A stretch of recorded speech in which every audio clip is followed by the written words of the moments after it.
Never in the history of the GT World Challenge Asia, powered by AWS, has a champion been crowned with a race to spare. Today, that could happen. We've waited 16 months to return to Sepang, where the food is hot and so is the weather, and the action is certain to be as well. Round 11, and here we are in Malaysia. We started our Asian tour in Thailand at the beginning of May before a healthy dose of the very best of Japan can offer, which brings us our 6 event calendar to conclude here in Sepang. Last time out, it was Okayama. Very good starts from Alessio Picariello. These are all the pros in the cars. Naoki Yokomitsu being careful. Around the outside came Cozzolino. Alvaro Parente, the yellow Porsche on the inside, getting a little bit muscled out, but he decided not to back off because he kept in. And that battle for third place became very, very busy around the opening lap. Side by side they went, and then on a restart, unfortunately, a little bit of damage to the 72 Porsche from Hub Auto Racing. The D-Station Racing Aston Martin in there trying to pick up points to see if he could somehow snatch the Japan Cup. And here's the move up the inside to gain another position. That's 2 places gained by Vuitton into Fuvasak. But no sooner had that happened, and you had cars getting pushed all over the place, including Prince Abu Bakr Ibrahim in the white and blue Mercedes. He was the innocent party. It matters not.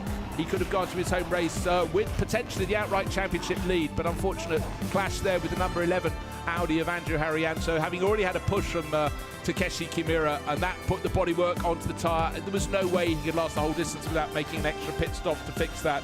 But the treble 5 Ferrari from Mezawa Racing sweeping in. It was being caught, but it had enough in hand. Fuvasak got in the end 2.5 seconds down in second, but victory to Mezawa Racing on their home patch. Third place for the number 4 Porsche from R&B Racing, but joy unabounded for Mezawa Racing. Victory, and Naoki Yokomitsu and Mezawa himself going down to share in the celebrations. 2 Toyotas on the front row, and it was led away by the Akiland Racing number 71, and at the wheel of that Supra was Ryohei Sakaguchi. Everyone behind stayed in order, got very close indeed. The McLaren taking a look up the inside of the second of the Toyotas through the opening corner, but on the opening lap you could tell that Seita Nonaka in the number 39 Toyota was not going to be content to stay in second position. McLaren going very well at the start of the race from Masataka Inoue, and side by side with the bright pink Mercedes. Then suddenly a bit of a moment. That was the lead change in GT4 AM. A tiny mistake from K-Mania Racing for Nehiko Otsuka. And then, of course, the Aston Martin pounced and moved up to position. Then we came to the pit stops. So it was going to be a long time in there for the McLaren. It had an overheating issue, which meant it didn't go out for the second half of the race.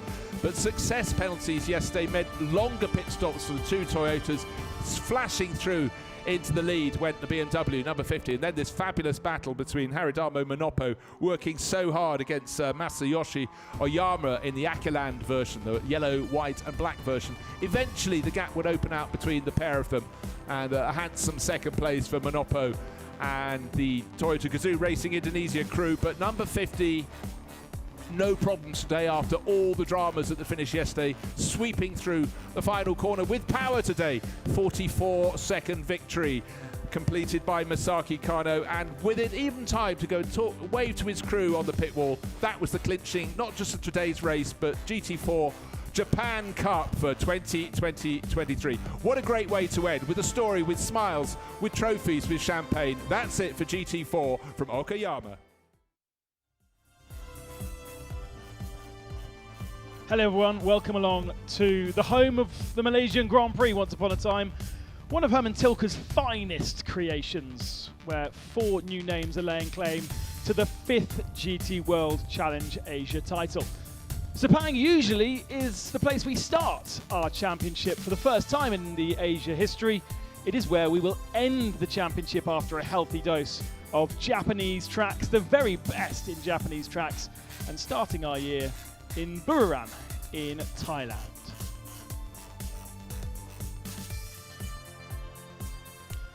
Only one can seal the championship today. Others will be desperate to push. Here is the story of the championship coming into here with Tom. 4 drivers, 2 races, but just 1 champion. Welcome everyone to the Fanatec GT World Challenge Asia, powered by AWS season finale here in Sepang, where the 2023 teams and drivers' titles will be decided this weekend. Malaysia's 30-strong entry is the largest we've assembled outside of Japan since Chang 2019.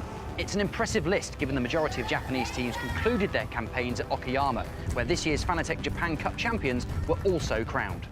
Instead, our focus here is very much on the overall standings. 27 points currently covers the top 4. That's Anthony Liu, Buthakorn Thrapuvasak, Prince Abu Bakar Ibrahim and Liu Wei, while 50 points are still available for winning both races. Things couldn't be tighter at the very top, where Liu leads Thrapuvasak by just 1 point. Winning on Saturday gives the Craft Bamboo driver a chance to clinch the championship with a race to spare, something no driver has achieved in Fanatec GT Asia history. Thrapuvasak, on the other hand, must finish no worse than 9th, and preferably higher to force a showdown on Sunday. Sounds straightforward, but the AAS Absolute Porsche's task is complicated by an additional 10-second success penalty. Home advantage undoubtedly lies with Abu Ibrahim. However, the Johor Prince's 16-point deficit will be difficult to overcome. He did at least finish on the podium here at Sepang last year, when his older brother Jeffrey won in 888 JMR's other Mercedes AMG. Liu is also a mathematical contender, but his title chances will end on Saturday if he fails to beat Thrapuvasak and Liu. And that won't be easy, given RMB's 5-second success penalty. Of our GT3 class titles, only the Silver Cup was decided in Cao Kui and Ling Kang's favour at Okayama. The same pairing could also win China Cup this weekend, but only if they can overturn Sun Jingzhu and Panky Cheng's 31-point lead. The AM class is also undecided, but just like China Cup, heavily weighted in favour of a Chinese crew. Hu Yuqi and Bian Yi start 33 points clear of reigning champions Andrew McPherson and Ben Porter. Elsewhere, 5 entrants can still win the team's championship. However, with 86 points available for twice finishing 1st and 2nd, the winner is most likely to come from Absolute Racing, Craft Bamboo and R&B Racing. So there you have it, 5 events down, just 1 more to go. The fight for Fanatec GT Asia's supremacy concludes at Sepang. 3 wins for Anthony Liu, who leads our championship by that single point that Tom mentioned. It's been consistency from Buthakorn to bring him within a point, but only a single victory in Suzuka. And then Prince Abubakar will hope to replicate what his brother would do last year, or maybe go even one better by getting up into the top 3. A very outside bet is Liu Wei in the championship. But we've had 7 different winners in 10 rounds, and therefore really it is a very, very open book as we come here to Malaysia. We still have other championships to sort out, as Tom mentioned. The Climax Racing number 3 takes on the AMAC Motorsports Porsche. It is the final weekend of that car's life, a former Manthai Porsche, and they will hope to go out with a championship, but it's going to be very, very hard to do.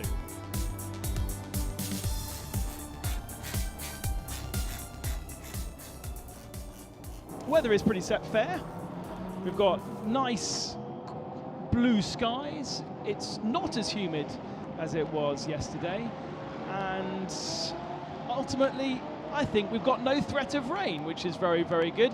It's a circuit which is 5.5 kilometers in length, has 15 corners and plenty of mid-speed corners, 4th gear corners in these GT3 cars, which really gives the tyres a lot of punishment.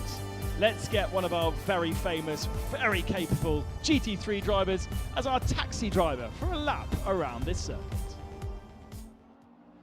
Hello guys, this is Danny Juncadeya from the number 37 Craft Bamboo car, and we're gonna go on board a lap with me at Sepang. This is a very special track, last round of the GT World Challenge Asia. We get to turn 1 after a long straight, braking around 100 meters from 5th down to 2nd gear. It's a very tight, long corner, so you gotta wait and 2nd apex that last part. Into another tight hairpin. Make sure you get a really good exit, because there's a pretty long straight coming up. Going around turn 3, which is an easy flat out section, and then we're gonna get to another slowish corner, 90-degree 2nd gear corner. Make sure you hit that inside apex, watch out for track limits on exit, just keep your wheels on track onto the white line, then you go into a fast left, right, catching a bit of oversteer there. A little bit of movement in the car, and it's a very fast fourth gear corner. After that, we go into a double right, pretty fast, from fourth down to third gear. Make sure you carry a lot of speed, because you gotta maintain that speed through the corner. And then you're arriving into another slow hairpin second gear down from fourth gear, braking at the 100-meter board as well. Very tight hairpin, turn 8, going up into the last section of the track. Very difficult, flowy corners. That's turn 11, tight second gear corner, third gear corner, going into a very fast chicane, pretty much flat, just catching a car here. So just confused of what to do right now in this part of the track, but then it doesn't really leave me the inside part of the track, but I'm just finding a solution to go around it and going into the last bit of the track. That's a very fast section, high speed, long straight into the third sector, coming into the last corner, turn 15. That's a very high braking point into second gear. Quite understeery in the apex, but gotta catch that understeer and have a good exit to maximize the speed going into the finish line, and that's a full lap of the Sepang circuit for you guys. Danny Uncadella, partner to Andrew Liu, who is our championship leader. There is the car. They struggled in qualifying. Well, they said they struggled in qualifying, but Anthony Liu will line up on the front row of the grid, so I'm not quite sure how much of a struggle it really was. He wants to and can and could take victory today, and if he doesn't take victory, then we do go into tomorrow to clinch the title with only that single point over Vutakorn. In third position is Prince Abubakar Ibrahim, the Prince of Johor, which is one of 13 states in Malaysia, and he spoke about his excitement coming to this final. Well, it's better than I thought, to be honest. We're trying our best every round, treat one race at a time, and it seems to work that way. Yeah, we're trying to get the car to suit the track. The team has been doing a great job, and yeah, hopefully we've been strong every year in Sepang, so hopefully it's the same thing this year. It was a Mercedes that took victory in race 1. In fact, his brother took a victory last year in race 1. His brother runner-up last year in the championship. Let's now go down to his title rival. See, a very, very important race for you today. You can be champion, you have a success penalty, and you might be nervous. How are you managing all of that? Well, this week we have done a very good job, you know, until the quali was not really the ideal for us. You know, we found that the car has so much rear oversteering. But anyway, whatever, you know, happens. And now we just have to, you know, put our head down and, you know, try to, you know, finish the finish line as far as possible. All right. All the best luck to you and enjoy. Thank you. Back to you. Vutakorn sharing the car this weekend with Klaus Bachler, who took his only victory this year at Suzuka in race 1. Lots of podiums for Vutakorn, but only that single race victory with Klaus Bachler. Alessio Picciarello was his usual teammate this year, but not with us this weekend. In fact, Picciarello, one of 2 drivers that could have actually won the championship, however, are not with us, and in fact would never have won the championship if they had partnered with their partners, because their partners would have got more points, if that makes sense. Lucas Stoltz being the other driver. So Anthony Liu, second position. Vutakorn a bit further back on the grid. And we've heard from Prince Abu Bakar. The fourth of our drivers is Lu Wei in the number 4 car. Wei Liu, it is getting a little bit tight to keep the title alive for you. How are you coping with the pressure? I have zero pressure because there's so many things happen this season. It's very new to me, so I'm just be here to learn. And like 3 days ago, I was COVID positive, so I couldn't drive for 2 days. Like today is my actually first day learning how to drive this car on this track. So yeah, hopefully I can finish top 3 in the championship. But those guys I think they have more pressure than me. So I just enjoy my time. Okay. I'm glad you're COVID negative, but let's be positive about this race. Yeah, no virus. All right. Good luck to you. Back to you. Yeah, feeling slightly under weather at the start of the week as Lu Wei, but is now back up to full fitness and also has a single victory to his name in the second race in Motegi. A couple of other podiums, sharing that car with Patrick Pile this weekend, but has also had Dennis Olsen alongside him. Those drivers we will see in the second half of the race. The first part of the race is the AM drivers in those Pro-Am pairings. 34.1 degrees is the air temperature. It's overcast, to be honest, but I don't think with the humidity, which is only at 50%, we shouldn't have any rain. Let's catch up with the final of our championship challengers, Anthony Louis. Anthony, so you are racing towards direction becoming champion. How bad do you want this? Pretty much, yeah. 10 years in the making, so let's see if we can get it today. How likely do you think you can get it today? 51%? 51. Great. All right. Yeah. We'll have the odds. I'm crossing my fingers for you. Back to you. Tricky task for Anthony is he needs to take victory. He can control that. What he can't do is control what Vitakorn does and where they finish. If they finish 9th and above, the championship is not sorted today. And so really, they'll be trying to get this car on the victory. If it doesn't score victory, we go to tomorrow. And I think for the pressure, for the adrenaline that's pumping through Anthony Liu's veins, he would really love to get it done today. He doesn't want to have a sleepless night and go into tomorrow still with work to do, and with only a single point separating the two of them. Now, those aficionados would point out that thanks to success penalties after the last round, the 911 and the 4, two championship rivals, have success penalties, so they will stay longer in the pits. But that doesn't change everything. Andrew Harrianto was the man who set the fastest time in qualifying 1. It was a remarkable one. Amy, how's he feeling? Andrew, so starting from this position, pure enjoyment. What are you looking forward to this race? I hope that I don't intervene with any of those championship things, so not like last time it was my fault. Sorry for that, and yeah, looking forward to a good race. All right. I see a smile on your face, so have fun and good luck. Yeah, and that's a big challenge, isn't it? On the pole position, wants to have a good result, but he's got people fighting for the championship all around him. Took a victory this season in Motegi, but otherwise hasn't been on the podium. So to get a pole position was a really, really good result for Andrew Harrianto, the Audi Sport Asia team run by Absolute Racing. Interestingly, Absolute Racing also running Vitakorn in a separate sub-team. It's known as AAS Motorsport by Absolute Racing.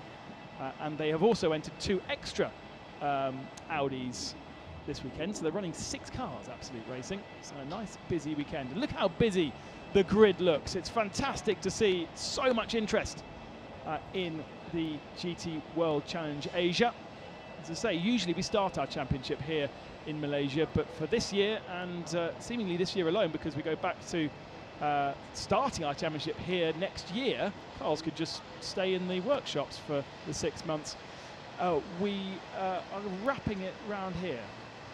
So Andrew is in the car, Danny Gadella is out. Let's go and speak to how he feels. Danny, so you're obviously here to give him the crown as well. He said the probability to become champion today is 51%. What do you think about that?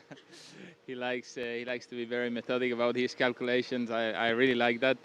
I cannot really say because it doesn't really depend fully on us. I think we should focus on what really depends on whatever is in our control. And we have a really good starting position. Anthony did a great qualifying. I did not do as well. So today is a good day to capitalize on that. And yeah, let's see. If we manage to finish in the top 3 today, I think we're going to make our competitors' life quite hard tomorrow. So yeah, fingers crossed that today is a good day. Right, let's hope for a great weekend for you guys. Thank you. Yeah.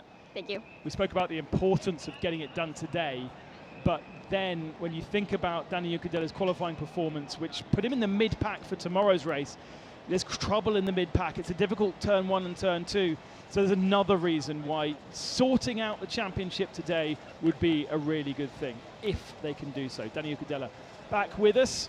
We missed him in Buriram at the start of the season. We also missed him in Motegi in the middle part of the year, but he has taken 2 victories with Anthony Liu when he has been his partner for Craft Bamboo Racing.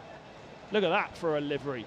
A new car for the 87 R&B squad after writing their car off in a 29G impact in Okayama. Not only have they got themselves a new chassis, they've got themselves a new livery, and that is pretty close to what they'll be running in a few weeks' time at the World Cup in Macau.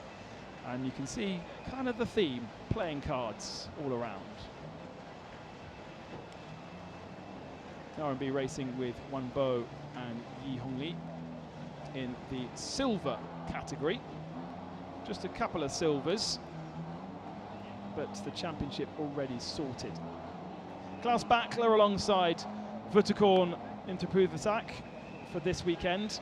As I said, Alessio Piccarello back in Europe racing this weekend, so they bring back Klaus Bachler. But Bachler brought victories last time we saw him with this squad, and so they will be hoping to do that again. 1 point separates Craft Bamboo from AAS Motorsport, 37 versus 911. One last word then with Amy, who has Yuti Kamamura to speak with. Let's go down and chat to her now. 上村選手、今までね、ジャパンカップで、戦ってきて、なんかアウェーな感じここでしますけれども、ジャパンカップチャンピオンとしてね、迎えるこの最終戦、どう戦いましょう。予選も良かったです。そうですね。ジャパンカップはもうチャンピオン決定したんで、あと今大会は本当に自分たちのレースというか思いっきり臨むだけだなっていうふうには思ってますね。はい。では期待してますんで、頑張ってください。So yes, he already is crowned Japan Cup champion, so he's very happy about it. But here, this time it is an away race for them, obviously. So they will try all the best to get, you know, all the excitement and fun. And he's very much looking forward to the race. Back to you. Yeah, so many of these Japanese crews taking advantage of the opportunity to come racing here overseas. And it's not very close to Japan. You've got to go around the bulge of the world. 6.5 hours flight, I think Amy said it was, to come down to Malaysia.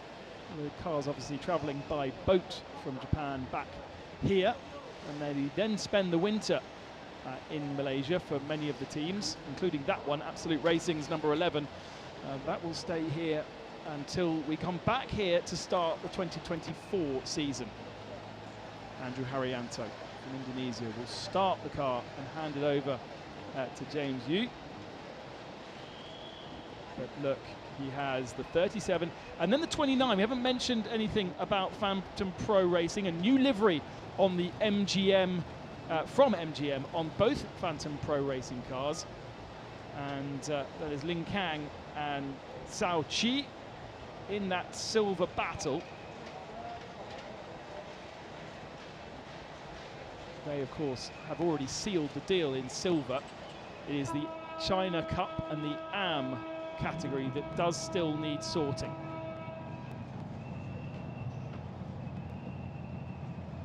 Clearing the grid then and getting ourselves underway for a 1 hour race. A pit stop in the middle part of the race between 25 to 35 minutes, where we will swap out our AM drivers to pros if you're in that category, and otherwise the second drivers will jump aboard. First, a little warm-up. Not that you need it with 35 degrees of air temperature. It will be about 50, 55 degrees inside the cars. They'll do their very best to get some airflow through them, but ultimately it is going to be a big workout for our drivers here in Malaysia. We had big humidity in Suzuka last time I was out, but nothing quite like this. The Fanatec Toyota Supra safety car rolls off the line.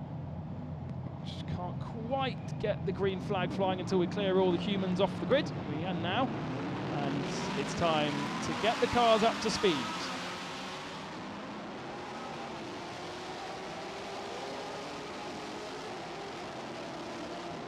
A quick reminder that the 911 has a 10-second extra time in the pits. All pit stops are timed to 90 seconds in to out, but it'll be 100 seconds for car 911, 95 seconds for car 4, and for car 39 there is also 10 seconds, but car 39 is not with us.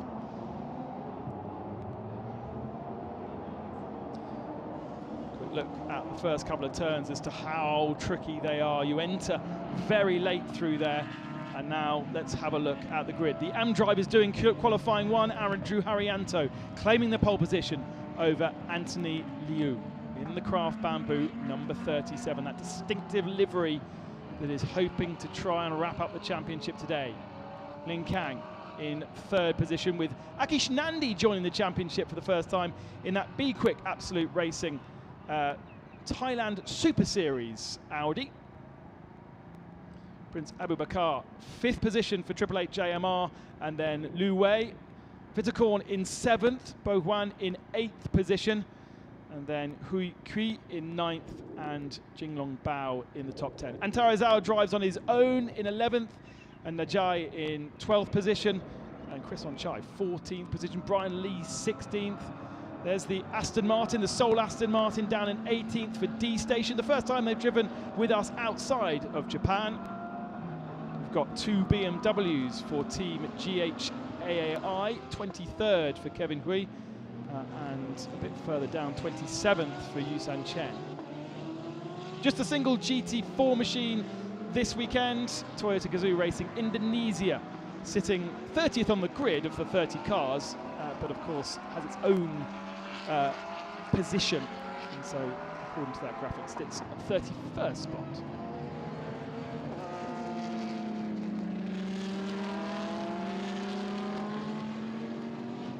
A really healthy grid of 30 GT cars, 29 GT3s, 1 GT4. We've got a Ferrari in the mix as well. Didn't have a chance to check in with them. They've had a really tough weekend, missing the whole of Friday after a testing accident on Thursday, rebuilding that car that previously and last ran at the Sepang 12 hours at the start of the year. 5 brands in total taking the start: Mercedes, Porsche, Audi, Aston Martin, Ferrari and BMW. I'm pretty sure I've just said 6. I can't count. Race 1, our Saturday race here in Sepang, is about to get underway.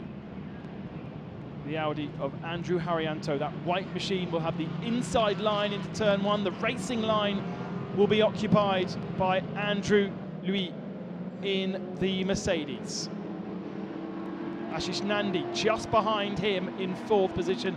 A young, fiery driver who wants to show his class, and we are racing, and it's very, very side by side, very fanned out. We've got 5 or 6 cars abreast for 3rd position. A really good start by the 87 that's trying to go round the outside of Anthony Liu. That's not going to happen. Andrew Haryanto holds the inside line.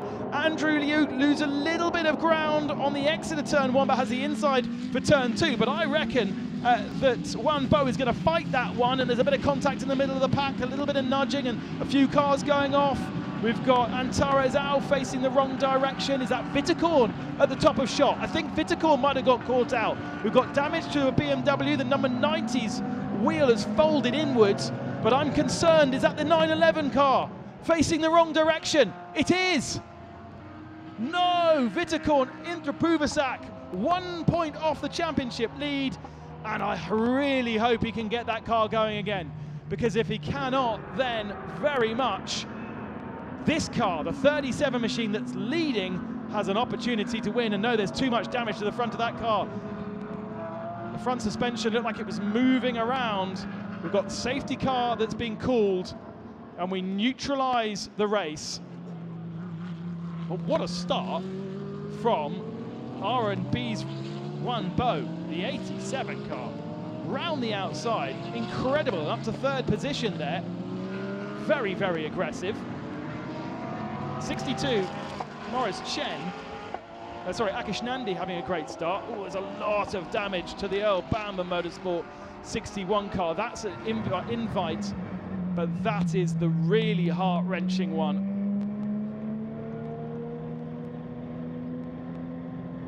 A retirement for our vice championship leader, and that is one hand on the title for Anthony Liu. However, he does still need to win this race, and of course it does also matter where Prince Abubakar and Lu Wei finish at the end of the race.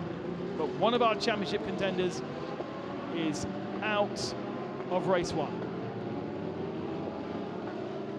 and plenty of dirt and detritus to clear up at turn 2 as well. It's always a pinch point because you're able to go so wide down the main straight, and then the circuit bends through this right-hander but gets narrower and narrower and narrower. It really is only one line into this left turn. So let's see, there's Vitakorn right in the middle of the shop, sitting now behind Akish Nandi. Nowhere for him to go because there's 5 or 6 cars fanning out in front of him. Then he goes 5 wide right in the middle, comes around the outside, tries to go around the outside of Akish Nandi for 4th position. Watch on the right-hand side, he's on the right here, and I think he's just understeered into the side of the Audi and faced the wrong direction. Just happens out of shot, but if you catch that curb on the left-hand side, then it's very, very easy to rumble over it. And actually, was it Nandi or was it one of the Phantom Pro cars? Because the 29 machine should have been well up there, and Kang Ling is at the tail of the field, so I think it was the 29 car. So effectively, the 3rd position car on the grid that he's just understeered into and spun around. Now, that car is still running, albeit down in 26th position. But it does seem as though maybe there just wasn't quite the front end that Vitakorn expected going into turn 2. He was certainly the one that was first facing the wrong direction, and then collected by somebody else that's caused the damage to the front left suspension. This is really, really gutting. You could hear it in his voice on the interview on the grid with Amy, how nervous he was feeling. Sometimes those nerves do get the better of you. He's been in that position before though, 2019, runner-up in this championship in just its 2nd year. But the level of the Fanatec GT World Challenge Asia has just increased and increased and increased every single year. And he really had a big fight on his hands. There's the number 90. And I'm afraid that is another retirement for Yun San Chen, showing with Jesse Krohn. You can see the damage to the front left suspension there. Whether that was the car that made significant contact with the 911 or not. It does seem as though we've got the only other car to be missing is the car that won last year's 2nd race, the Earl Bamber Motorsport Adrian De Silva. Another car that's damaged. We'll look inside the EBM garage with Will Bamber running that team this weekend.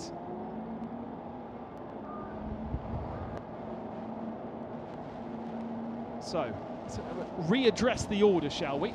Andrew Haryanto leads. Anthony Liu in 2nd position. And then that absolutely mammoth start from Wan Bo, putting him up into 3rd spot. Akish Nandi 4th in the 62, but that 62 car doesn't score points because it's an invite for today, not part of the full championship. And then we have the Absolute Racing's 992 machine of Yinglong Bao. Let's go on board with the next car in line in 6th position, Abubakar, and they will get a chance to see what he saw, because it to his left-hand side. It was a great start. Actually, he's one of the ones that's setting this 5-car spread across the start-finishing straight. He is the far inside car. Top 3 go side by side into turn 1. He gets squeezed. Oh, was there a tiny tap?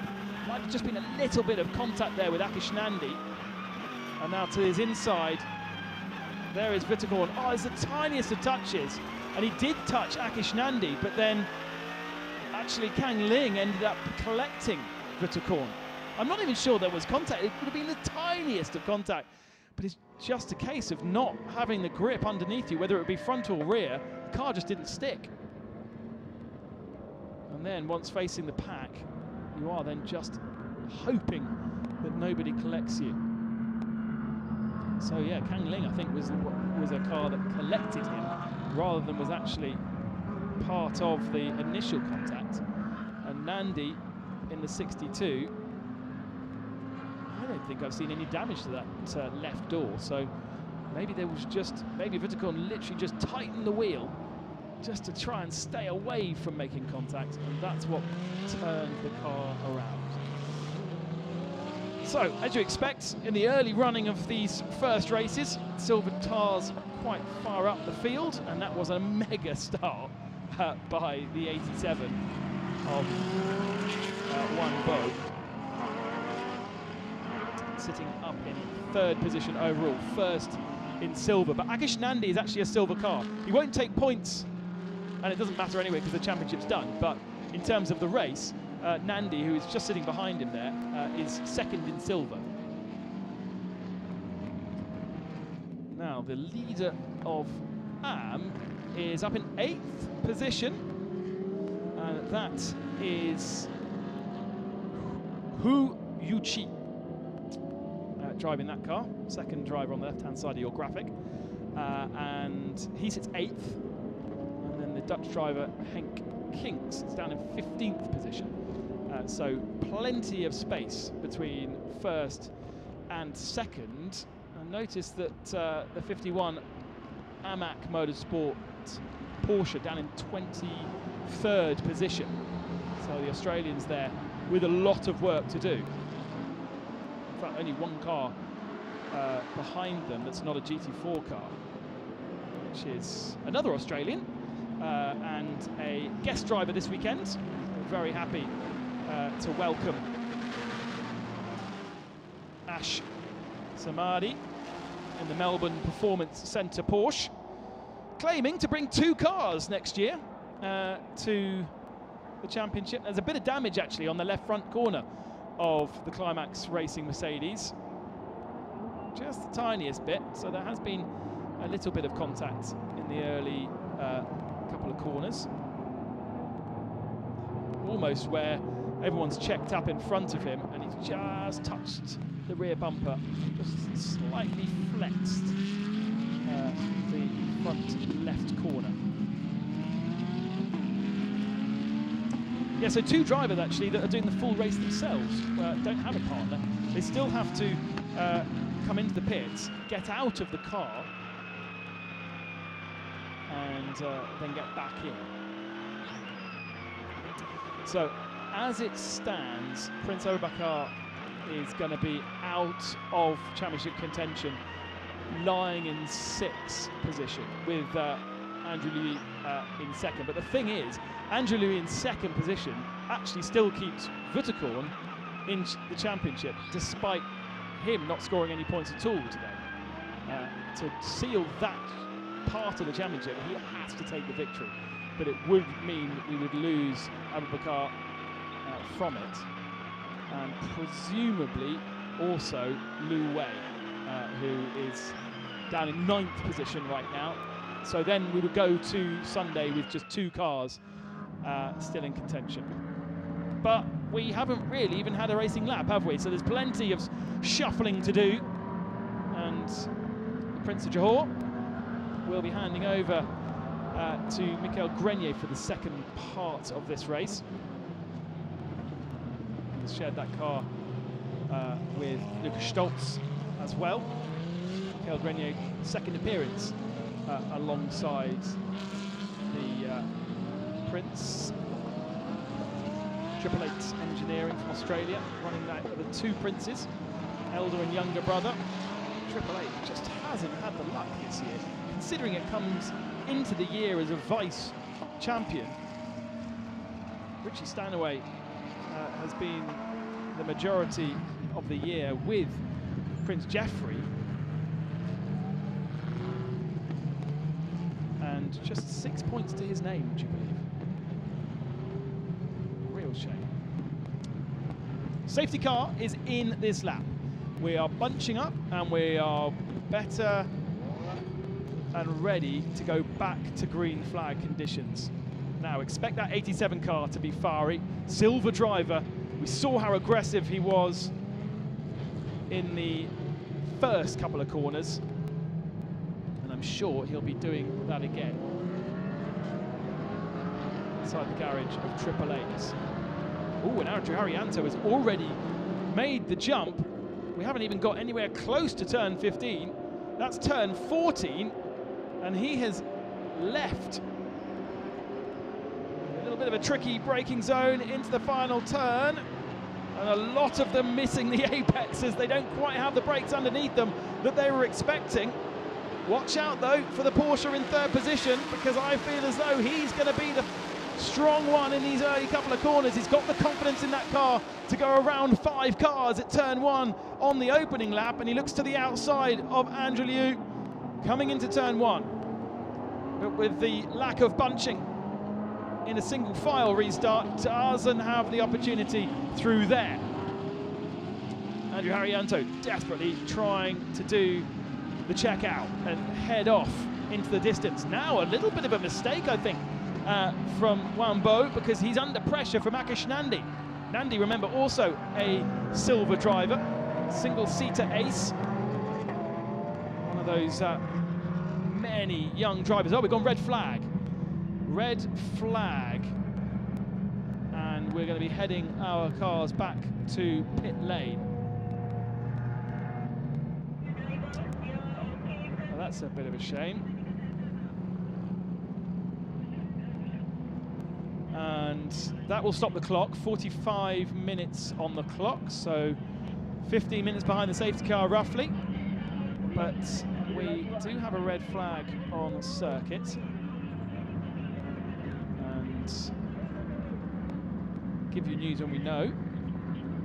At the head of the field, a little bit of breathing space for Wambo, because at some point Akish Nandi was crawling all over the back of Wambo.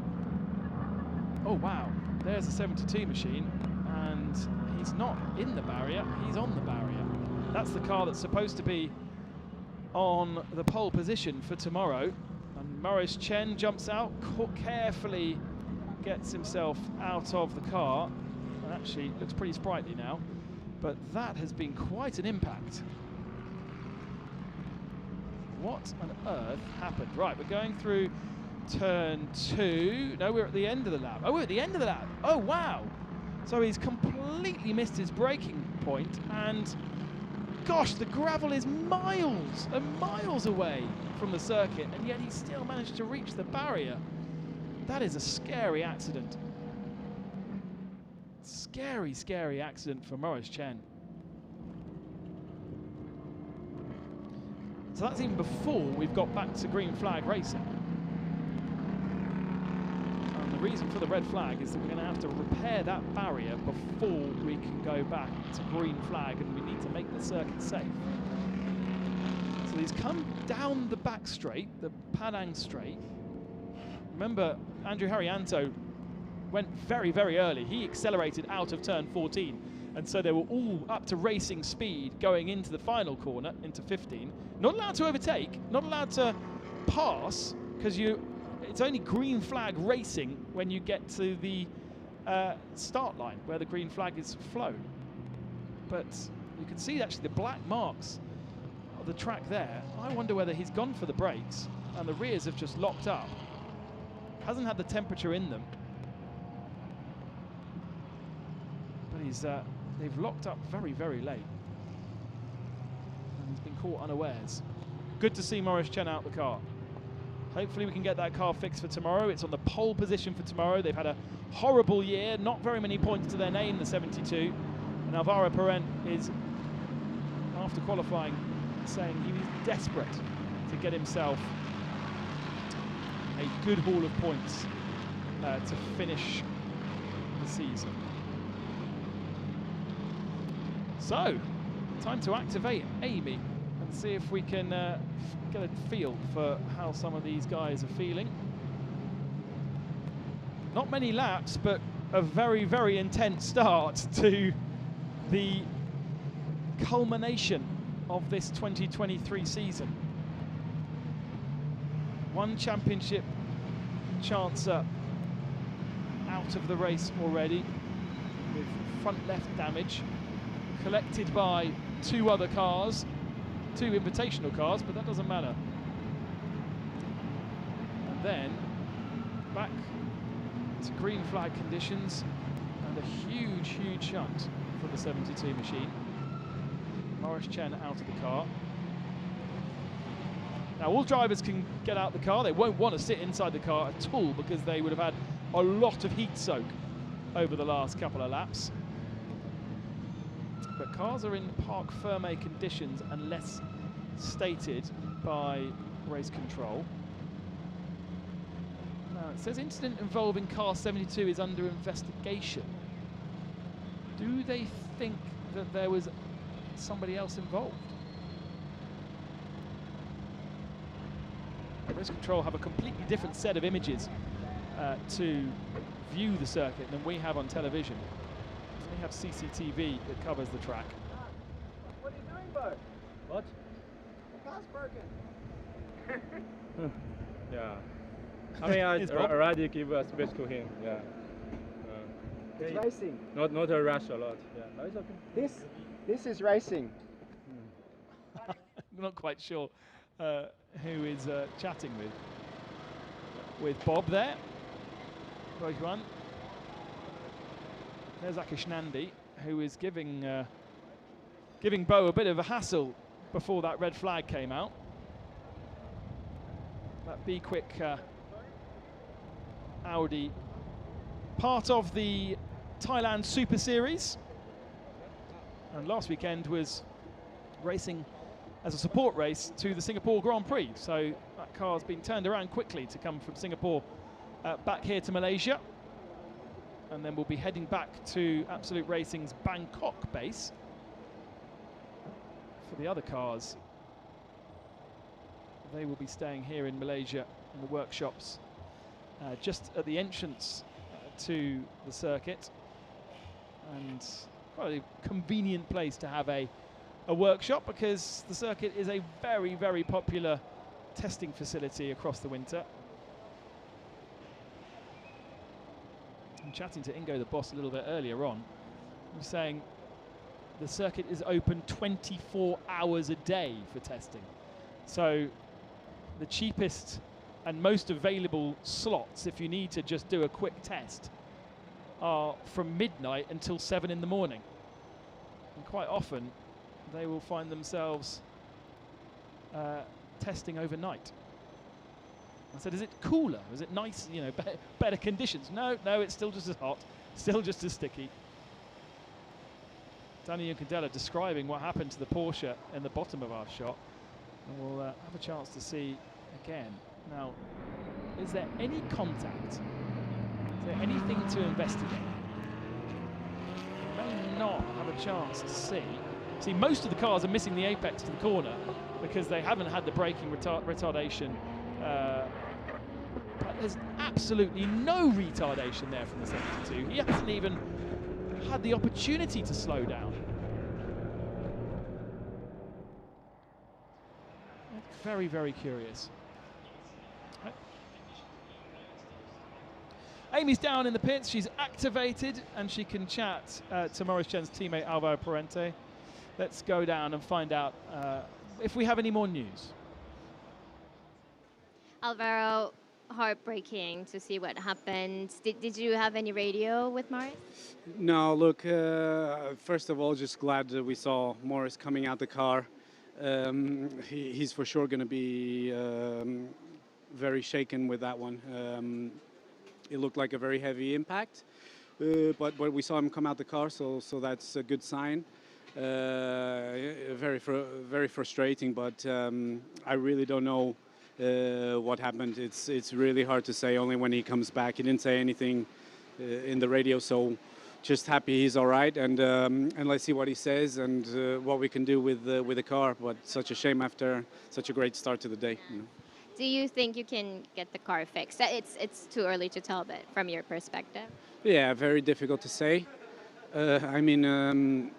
It looks huge, but until we get the car back into the garage, we can't really comment on that and assess the damage of the car. Thank you very much. Thank you. It's remarkable the efficiency of tyre barriers, especially in these Grade 1 F1 circuits, just how much they can absorb and sometimes how little damage is done to the car. There is the side of the car that has taken the impact. And you have to say, I mean, the door looks intact. It's quite remarkable. The speed in which the car came over the gravel, didn't dig into the gravel at all, but maybe that was a good thing to a degree. But looking at that picture, and Hub Auto might be warmed slightly, that as long as Maurice Chen is fit to do so tomorrow, and once the adrenaline stops pumping, you certainly feel something from an impact like that. He will, they could be on pole position tomorrow. What a story that would be. Barrier repairs, estimated at around 15 minutes just to get those tyre stacks back into position and support the Armco barrier behind if needed. I'm sure it's not a place that has had many impacts in the past. Certainly not of that magnitude. Nice to see a few fans out and about in the grandstands. Obviously, the local support for many of our Malaysian drivers, including the Princes of Johor, bringing a few people to the party today. Certainly down the bottom of the grandstand, a big poster with the 888 and 88 machines ablazoned directly across from their pit boxes as well, so the full team feeling the love. There's just a few words going on with the various different teams. Now the cars sit there, they're not allowed to be fixed or touched by their mechanics, and nothing can be changed unless requested.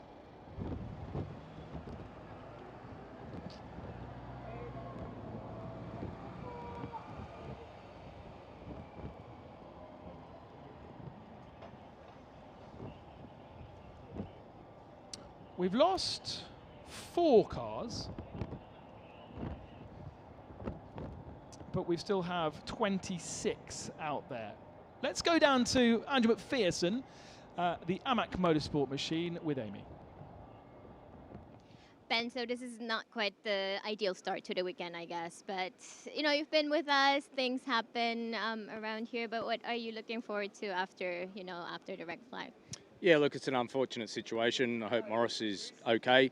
Obviously, it's quite a big crash. Unfortunately, there has been a little bit of crashing this year, which is uncharacteristic because we've been here since 2018, and in reality, we've had very few instances until this year. So, moving forward, we hope once it does go green that we're in a pretty good position, and we're going to put our heads down and go for it. So to start, looking at the footage, it seemed like a very packed the first corner, especially. How did it? What did your partner say? How it felt? Yeah, look, it's always hectic off the start around here. There's a huge amount of cars and a lot of fast drivers who maybe qualified back further than they thought they should have. We, from our position, just thought we'd sit back, anticipated a little bit of damage, and we just picked through it. So strategically, he did the right thing, and we made up a few spots out of the incident. All right. Let's hope for a good race then after the red flag gets lifted. Yeah, I hope so. Technically, we are in contention for the championship for AM class. It's going to be a tall ask, but we're going to go for it and give it all we've got. All right. And I'll see you on the podium then. I hope so. Thank you. Ben Porter there teammate to Andrew McPherson, who's in the car in this first stint. As two AMs, they're able to choose which one starts and which one takes a second stint across the weekend on the two different races. What he's talking about there with the championship is that they're fighting for the AM title, kind of. They do need the number 3 car that they're fighting with to retire from the race to have any chance of winning the championship, and so it's pretty unlikely with Hugh Yuchi sitting in 8th position, doing a really good job at the moment. So the AM title kind of done, and so is the China Cup. Let's have a look at this remarkable start. Look at that, 1, 2, 3, 4, 5 cars across the circuit, and as soon as the 87 comes in to the front row, there's another car to make it 5 cars wide. There's a tiny bit of contact there in the middle of the pack, and then at turn 2, Vittekorn just understeers wide. He turns around, cars distribute themselves all over the place, including the Antares Al machine that spins on the grass. Now the 88 did get a couple of hits, didn't he? By the spinning cars to the inside of him. And unfortunately, Adrian De Silva collecting Vittekorn into Puvasak. And we also saw the 90 as well with big damage. We went to safety car, we got back going again, and well, most of the cars managed to make it to the green flag, but one car unfortunately did not at the back of the field. There was still good battling though, as the 87 put a huge amount of pressure on the 37 for second position. But whilst that was going on, this is what happened at the final turn. Very, very curious incident for Maurice Chen, who appears stage left at unabated speed. Oh, the noise of that impact. It's no wonder it took a bit of time for Maurice to get himself out of the car. Not the easiest extraction, and surely a little bit winded as well.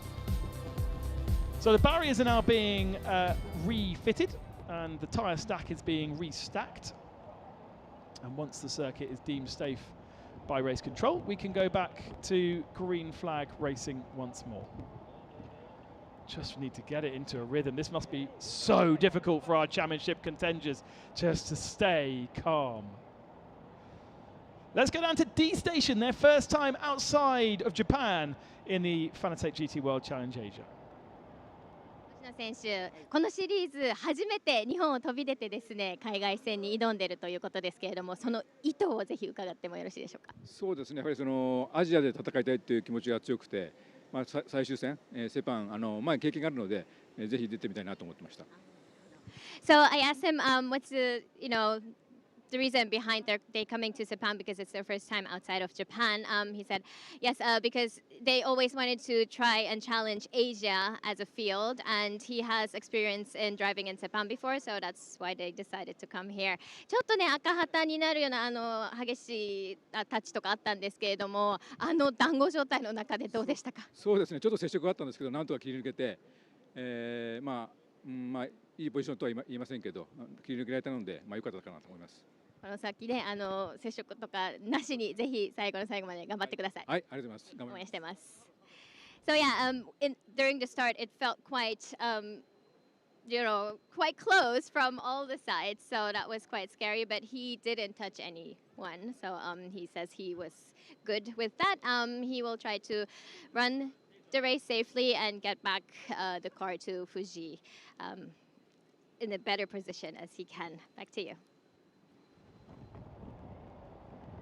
Satoshi Yoshino with experience in the World Endurance Championship for D Station, as well as in this championship. That car staying here in Malaysia, as I understand it, to participate in the Asian Le Mans Series, which is a collaboration between the organisers of Le Mans and the organisers of the Fanatec GT World Challenge. And they kick off their season here in Sepang in December, and D Station will be part of that. And so a good opportunity to get some mileage at the circuit. If the car stays here, then they've also got the opportunity to test and do use different tyres in that championship to this, and that has a remarkably different effect on how the car feels. Even if it's exactly the same car, the way the tyres feel make it very, very different. But they're getting some experience. And we've seen Satoshi also racing over the years at the Le Mans 24 Hours. We've got lots and lots of experience. It's interesting, mainly in Ferraris, but D-Station moving to Aston Martin over the last couple of years. So race starts at 4:38 local time. So we've got another 8 minutes, but the drivers starting to get their helmets, gloves, hands, devices back, and they are going to bolt themselves into their hot and sweaty machines. And what they really want to do is get some air running through them to cool them down. There's Amy working the paddock well. Oh, who just said no to you? That's not very fair. I think that's Michael Grenier. Oh no, he hasn't said no. He said yes. That's much better. Good. Looks like we're going to have another interview partner in just a few moments' time. Danny Ucadella leaves them to it. And it is I think this is the first time that Michael Grenier has raced here in Sepang. I may be wrong, but it is the second time that he's raced alongside the Prince, taking the seat of Luca Stolz, who has been there at the early part of the year.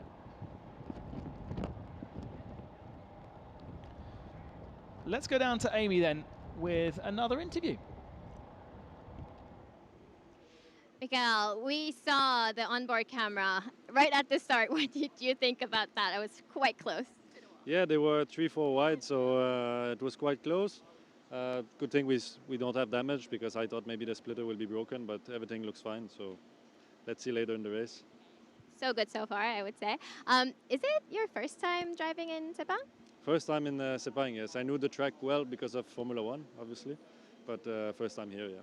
How is your driving? How does it feel so far for you? It's a really nice track. The tarmac is quite old, so there's a lot of tire drag, so it's not so easy for a car setup, but it's a super nice track, and I think it will show some great racing. Now we had a red flag, but the end of the race should be nice. So last time I interviewed you, you said it's a little bit too early to talk about the championship. I think now is the time to talk about it. You still have the possibility. Yeah, I mean, the 37 now is in a really good position with the 911 out, which is also good for us, at least to fight for second place. But obviously, if we can fight for the championship, we will try it. But most important is we score a strong point today. Thank you very much and good luck. Thank you. Everyone's seemingly giving the championship to Juncadella and Anthony Liu, aren't they? They're all saying runner-up is fine.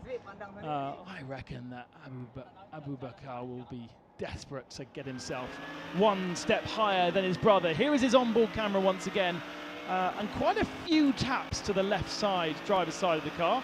Has a really nice view of turn one. Look at that. You're thinking, oh, okay, I could get myself down here. No. Akish Nandi just turns in across his nose, so there's a tiny bit of contact there. That puts him wide. There's still a decent car's width on the inside here, but you know that the circuit's going to be going left, and so you're now going to have to hang it around the outside. What he didn't predict was the Porsche that was going to go around, and as it went around, that's how Lin Kang found himself spun.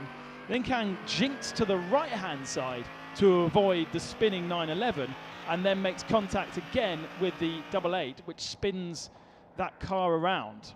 So that is another mystery solved. Lots of little bits of contact, and then obviously the bigger bits of contact with the EBM 61 and the 90 BMW that had such significant contact that they have to retire from the race.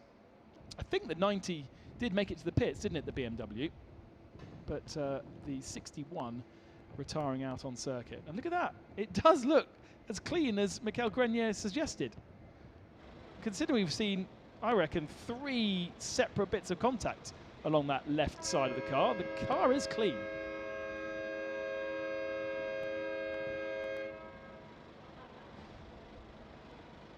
Extra pressure on Abu Bakar, Prince of Johor.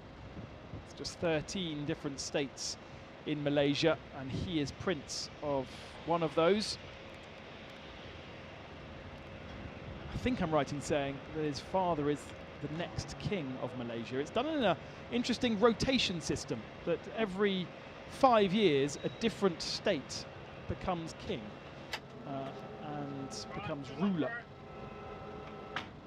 And so the next state is Johor to be taking that full responsibility.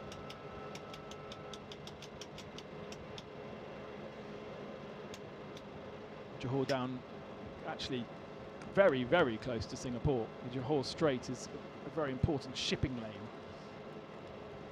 for Asian goods, but always great to see the two princes part of this championship. Big thanks, of course, to 888, who run the cars, known in this championship as 888 JMR. And there once again is another look at that very exciting, very cool livery. Full wrap on that brand new Porsche. I did actually get a chance last night to see the Okayama car that had been contained here, and it was in quite a sorry state. The original chassis, it stripped all the way back to its bare metal frame. No other components, no engine, no looms, no seats inside, nothing at all apart from the metal. And you could clearly see the damage that had been caused by that 29G accident in Okayama. And that's why they get a shiny new one. All of these cars will be, or those that are going to Macau after this, will be stripped back to their bare shells and rebuilt before being sent to the World Cup of GT racing. Got 2 months to do it. For others, they might be taking part in the China Endurance Series, or indeed the Thai Super Series. Lots and lots of racing out here.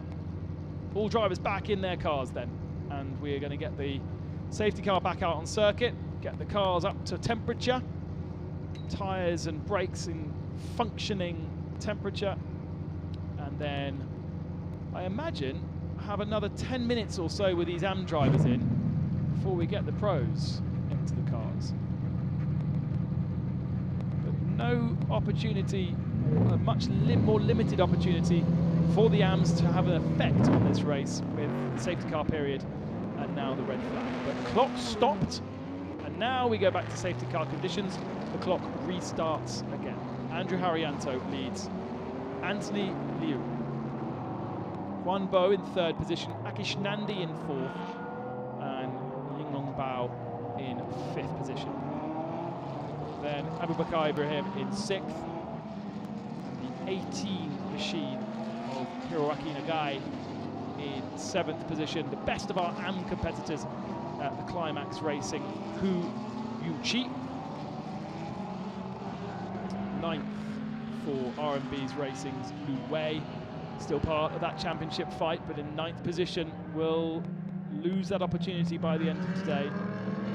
And inside the top 10, the other Auto Racing machine of Brian Lee. Their teammate car ended up in the barriers. So out of position, really, then, was the 29 machine of Ling Kang, which was up in the top 4 in qualifying, but did have a spin when Inter faced the wrong direction. And so progress to be made by the 29 in silver.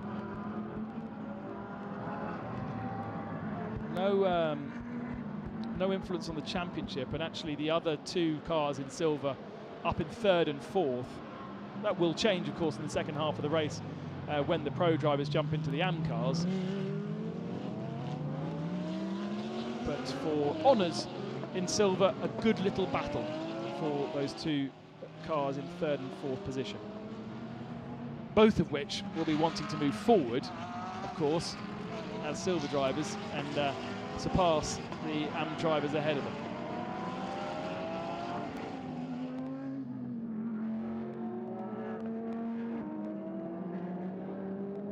Yinglong Bao, 992. Sharing this weekend with Edoardo Mortara. We've seen Alexandra Imperatori in that car all season long, actually. So the first time that Edoardo joins us in the Fanatec GT World Challenge Asia. Very good to have such a famous name in the world of motorsport with us. Obviously Macau winner in GTs, did lots of GT racing. But didn't fare particularly well in qualifying, did he? Had a couple of laps disallowed for straying over the track limits. Not the first time he's been to Malaysia, but the first time in 8 years that he's raced at the Sepang circuit. Safety car staying out, so one more lap to get the cars up to full working temperature and get almost also allow the drivers to settle down a bit, because that nervous energy of standing around in the pit lane area, knowing there's still racing to be done but you can't do it yet, it does create a certain nervous energy.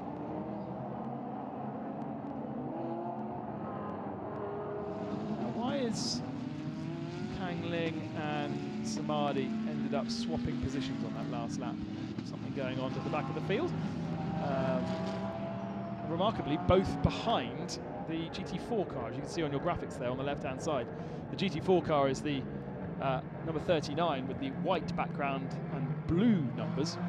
And they do have two GT3 cars behind. I wonder if Ling Kang has got some damage to that car after his little spin.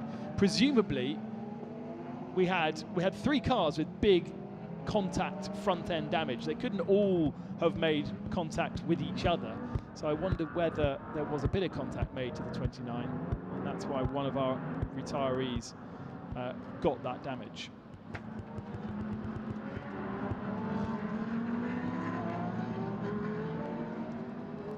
On board the 888 JMR. Centre of screen, you can just make out their race control device, which is flashing yellow. SC in the middle means safety car. That's a system which communicates all of the race control direction to the drivers, whether it be yellow flags, safety cars, full course yellows, red flags. So if you don't get a chance to see the traditional flag system around the track, you also have that digitized system inside the car. It's a system that's been around now, probably I'd say about 10 years, and forever getting more and more complex and developing to inform the drivers.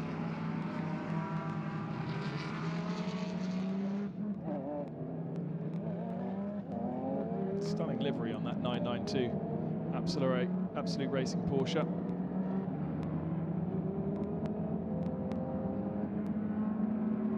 Safety car doesn't say it's coming in this lap. Everyone's sort of driving like it is, but race control haven't announced that it is. Felt like Andrew Haryanto was kind of backing it up. Yeah, lights are out on the safety car, so we are about to go racing once again.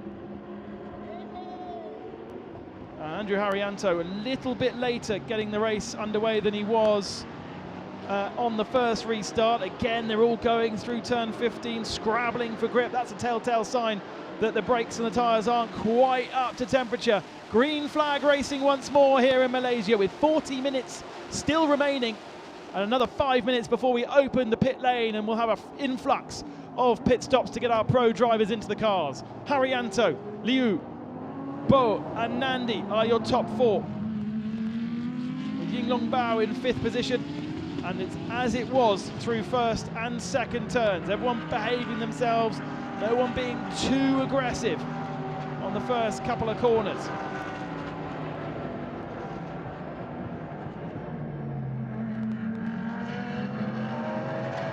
One Bo, still looking quite fiery. There's Mikkel Mack's car, I should say, with Chris Chayon sitting aboard that machine. All the 88 machine a little bit wide through turns That's 5 and 6, isn't it? Very difficult how the circuit interlocks with each other. If you go wide in one turn, you really compromise yourself for another. Akash Nandi looks up the inside of Wanbo and takes the lead of the Silver Cup. 3rd position overall.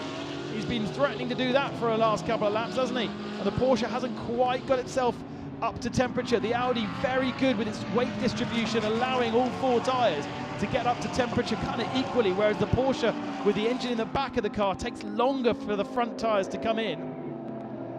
And being punished there as we go back to green flag after just a single lap. First time for Akash Nandi in this championship. Strays a little bit wide over the grasscrete on the exit of 14. That'll compromise the momentum and the speed up the Penang straight and into the final braking zone.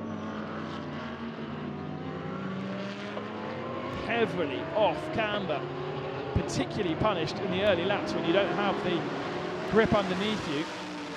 Abu Ibrahim dropping to 6th position, but not under pressure.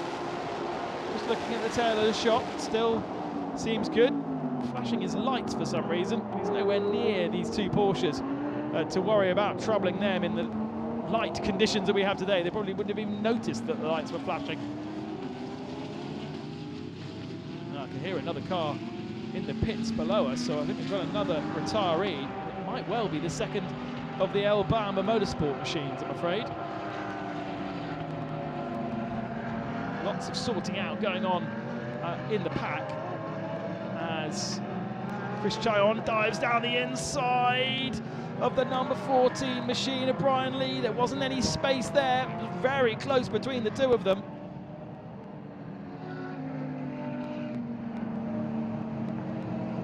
The 333 machine for Phantom Pro Racing with that very different livery to what we've seen before. Heavy defence from the 18 car for a 7th position of Nagai, and that is allowing the number 4 machine that is in the championship fight. Oh, dearie me, into the gravel goes a number 3, and suddenly the AM Championship is open again.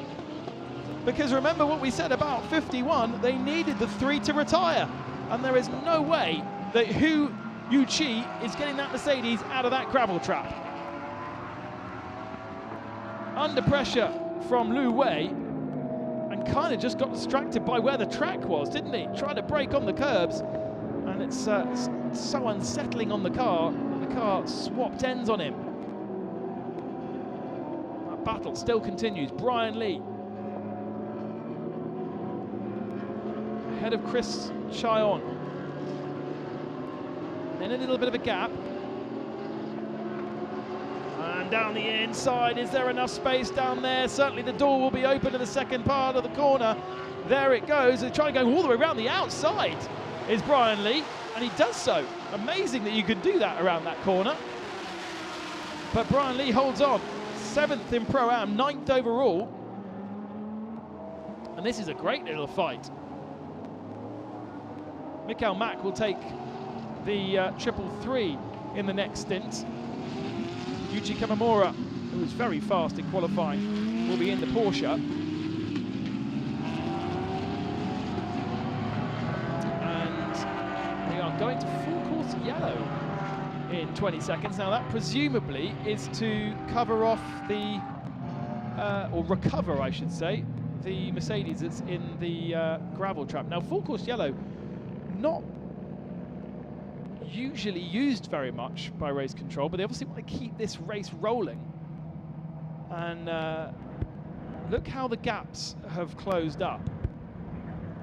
It's a very complex system, the full course yellow system, to maximize. It's not very complex, but it is very complex to maximize. As Hu Yuqi comes out, he jumps out of his car, and he'll be very, very disappointed. So there we go. The AM Championship is not done.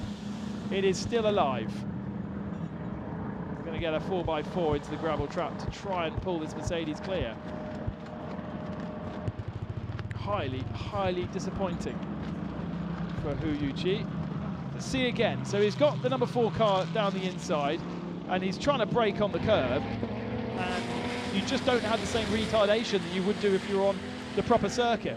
But he didn't really have the opportunity to be on the proper circuit, and he was kind of being, he wasn't being pushed because there was plenty of space by Liu Wei, but almost just slightly put off by the fact that Liu Wei had capitalised, because remember, it was actually the Mercedes that was attacking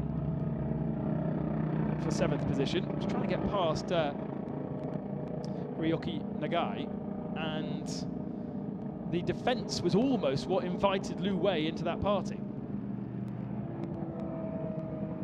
Now, talking about full course yellow, you get a warning that there'll be a full course yellow in 20 seconds time inside the car. That does not mean there is a full course yellow now, and they provide you a countdown from 20 all the way down to 0, and only at 0 do you need to be at your full course yellow speed, which is 80 kilometers an hour.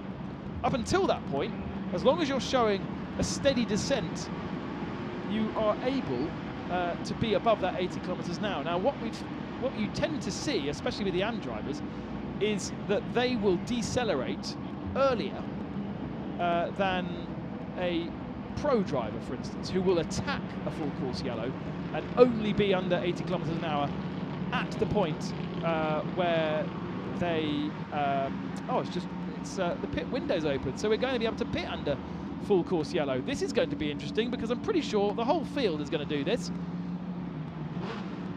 And look how close it is. So the point I'm making is that some have maximised full course yellow in a completely different way to others, and the field has compressed massively.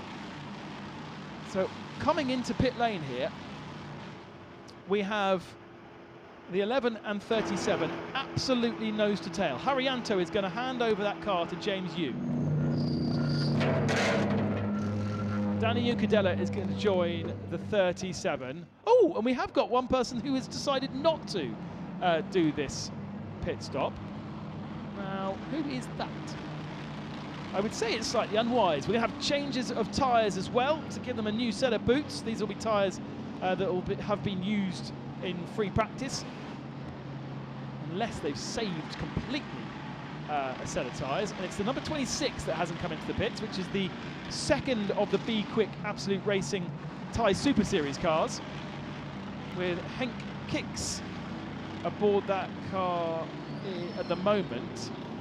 Now, how's this going to work? If they're all in the pit lane and we're going to go back to green flag conditions in 20 seconds, those that have been in for longest, so those at the head of the field, will benefit most, I think. Off we go. Back out into green flag conditions. Watch the 37. Now, these are all timed pit stops, but you can't do an unsafe release. Oh, they've slot in beautifully. So the top 5 are all together. Green flag conditions out on circuit, and the top 5 have absolutely nailed that perfectly. But why is the 62 still trundling along?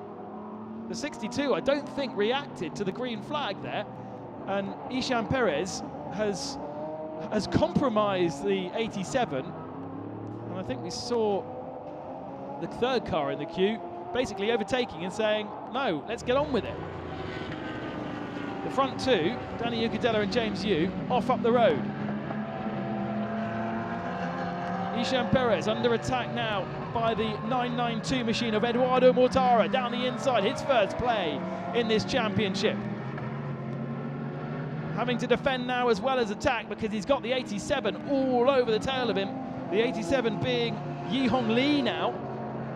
And Hong Lee wants to get on with this, but Eduardo Mortara is playing himself in carefully. Now gets on the flashers to try and hurry up Ishan Perez.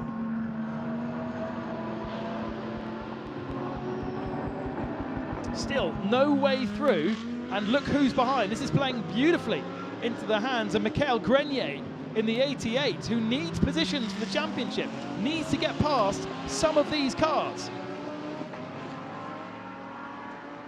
No one is able to get past the 62 Audi. Eduardo Mortara all the way round the outside of the 87, so that's one position gained, but really the cork in the bottle is the 62. Now Now the 62 is not a point scorer. That is significant. The 62 is not taking points. They're going to try and go 3 wide. The 88 decides against it. Is there contact between the two ahead? Yes, there is. That's going to give momentum to Michael Grenier. He comes out of 14 and has the momentum to drive past the 87. But the 87 still to the inside, so still not going to quite get this done. Hong Li holding the inside line as Mortara goes a little bit wide at the apex of the final turn. Oh, and that's been really nice from Michael Grenier. He hooked that up beautifully. Now, surely has the momentum in the Mercedes, has the grunt in the Mercedes. What about the braking zone? It's forced to go to the outside line. Mortara has made a slight gap here. But we need to remember that the 62, in terms of the championship, the 62 there, sitting in 4th position, is not taking championship points. So effectively in championship contention, Mortara is 4th, Yi is 5th, and Grenier is 6th.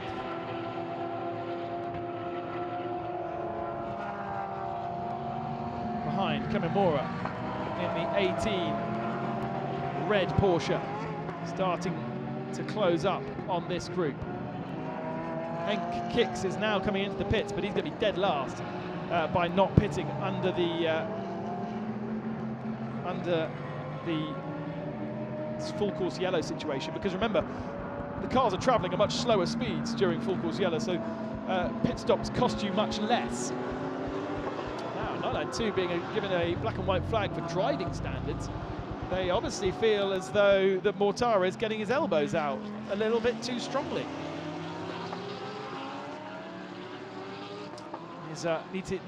Needs to readjust the Formula E mentality to the GT mentality. He had a lot of track limits infringements during the qualifying session. I think he had 2 laps deleted in his qualifying session. But I don't think that there was any, there was no contact between any of them, was there? It was just pretty hard racing because they all felt as though they needed to get past the 62. Michael Grenier all over the back of the 87. Now, Yi Hong Li aboard that car. Down on the brakes. The door looks like it opens, doesn't it? But it's really hard to get onto that curb and get the apex. The Mercedes looks like it can do it better than the Porsche. Porsche still suffering with a bit of understeer, I think. And once again, he's right under the tail of that Porsche 992 ahead of him. But there's legs. There's legs on the Porsche, and it pulls a couple of car lengths by the time it gets to the end of the straight. To be honest, turn 1's not the easiest of places to overtake either, because you've got that sweeping entrance to it. So you have to be very, very positive to get down the inside and make a move stick. But really important to keep the championship alive. The more positions that Grenier can do,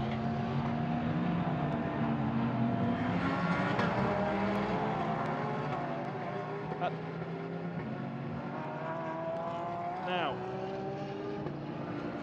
Ishran Perez slightly defends going through turn 5. The pace of this group is not as good as it could be, because look at Kamimura, how quickly he's caught up. Now down the inside, Grenier sees an advantage. It's not really a great overtaking opportunity down into 7, but he's made it stick, and that is great work from the Canadian driver. There's not really a braking zone there, but he had enough of a car down the inside, and now Kamimura jumps and joins the party, tries to go around the outside at turn 9. Surely that's not going to work.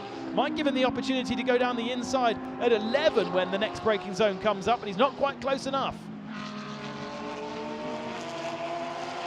Grenier then up to 5th position in the race, 4th position points-wise. So I think that might keep the number 88 alive in the championship, as Patrick Pilet sets the fastest lap of the race, down in 8th position, the other car that needs a good result. And there it is, the purple machine on the straight can see 3rd position in this race. James Yu is doing an amazing job. Danny Ucadella, considered one of the very best drivers in the world of GT racing, has been left behind. 4.6 seconds is the gap between James Yu and Danny Ucadella. this is brilliant stuff. We saw that Danny struggled in qualifying with the Mercedes, only qualified in 12th position, and it does seem as though he's struggling in the race.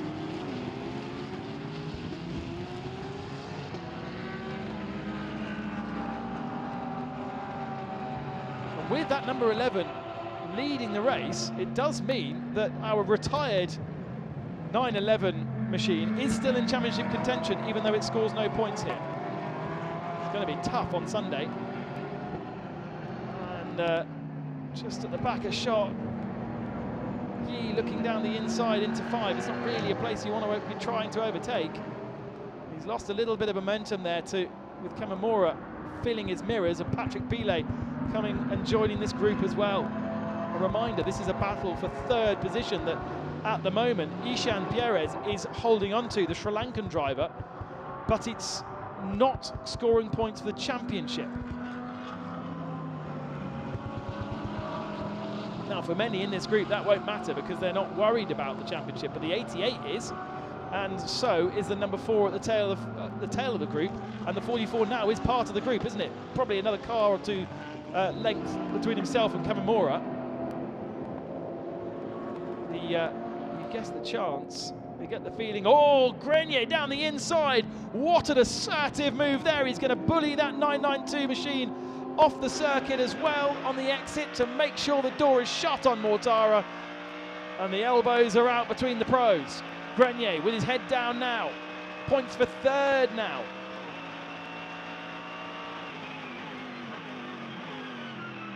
Into the braking zone. He really is able to get the nose in there, whereas all the other cars are struggling and losing positions off on the grass. Yi Hong Lee drops to the tail of the group now with a little mistake. Pile up 1 position. Important for their championship as well.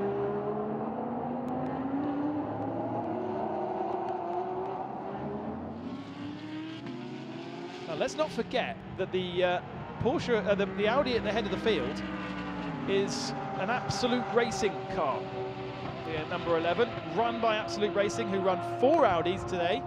They've got 2 visiting Mercedes, and which one is right there in the middle of our screen. The other part of that team is leading the race. Audi Sport backed.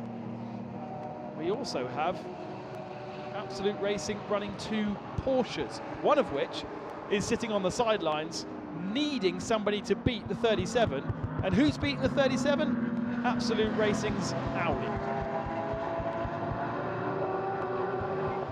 Incident involving car 2, Dennis Lind, and car 14, Yatsuoka, under investigation. Grenier to the head of this little group. Grenier up now into 3rd position.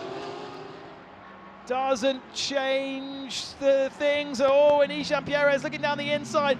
Don't make contact. Race control said categorically not to get involved in the championship fight, but Perez really making Grenier work for that.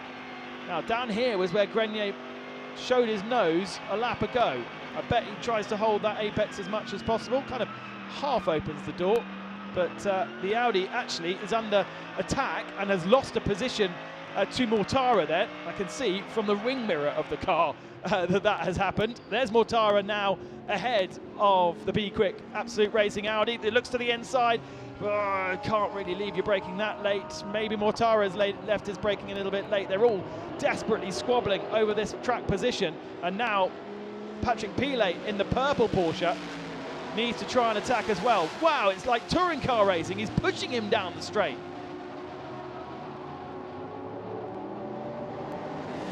Kamimura dives to the outside line, but he's going to open the door to Pile. Pile's going to slot himself through here. Oh, and he takes 2 positions because Pierre's got crossed up as well. And that was lovely work from the Frenchman. The door kind of opened up for him.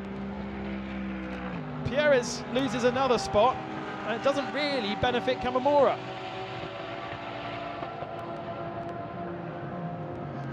Now, pit stop time's under investigation from race control. Just having a look to see who might have gone under the allowance of 90 seconds. I think there is 1 or 2, but I'm not sure that they are significant contenders.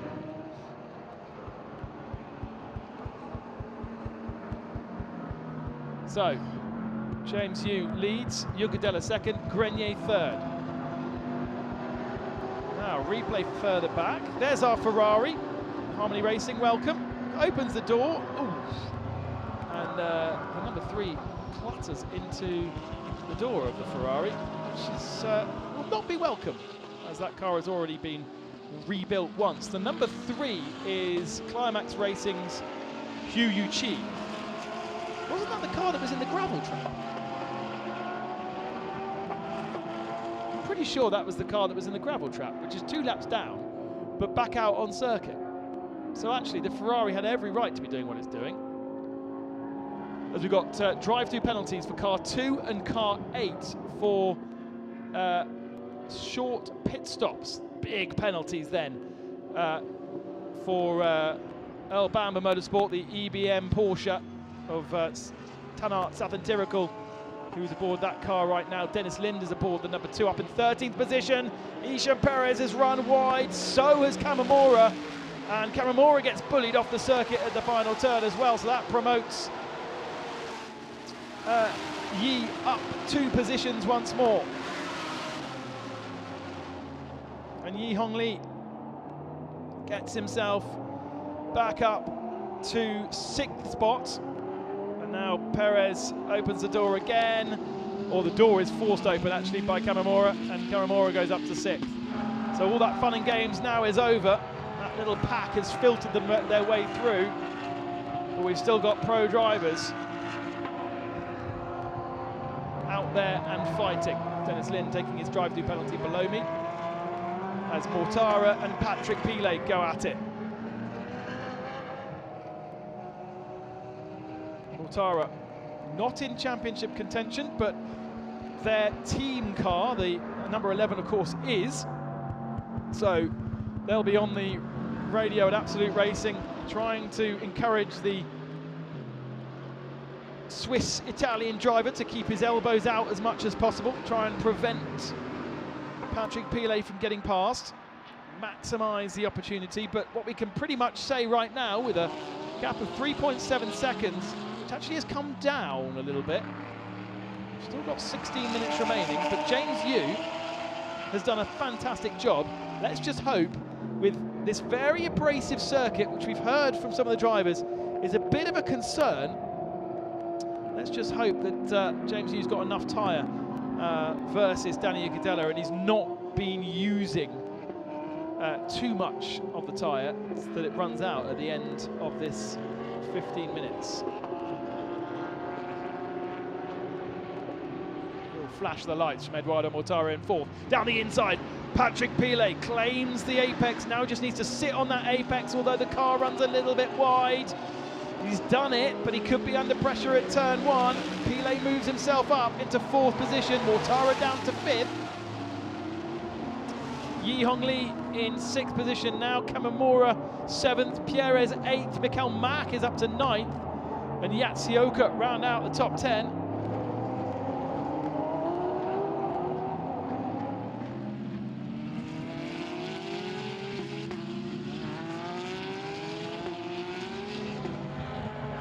So as it stands right now, with Mikael Grenier in 3rd position, he will keep the championship alive from his point of view. Don't think Patrick Pile would have enough points to hold on. He needed to score more points than Anthony Liu, and obviously that's not happening right now. So the number 4 will still drop out of championship contention, leaving us with 3 cars going into tomorrow. That, of course, is if it stays the way it is. If Juncadella gets into the lead of the race, the championship is done. But there's 3.5 seconds that is preventing it right now. Now, Grenier and Mortara under investigation. Incident at turn 14. Now, that would be, we were riding on board, weren't we, at that time? Grenier diving down the inside of Mortara and basically putting Mortara, leaving no room for Mortara on the exit. Do you remember? It was around this corner a few laps ago. That incident is under investigation. Now, Grenier and Mortara, both not that would be disastrous for Grenier's championship contention, or not his, but Abu Bakar's championship fight, if a penalty is applied there.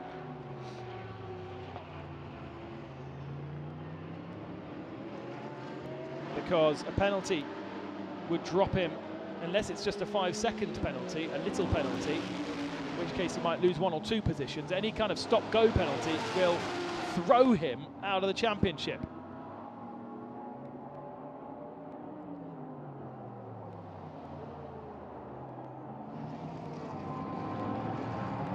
Tara will had his own fair share of getting his elbows out, didn't he? As we now switch our attention to Danny Ukadela. 3.2 seconds now the gap. There's James Yu.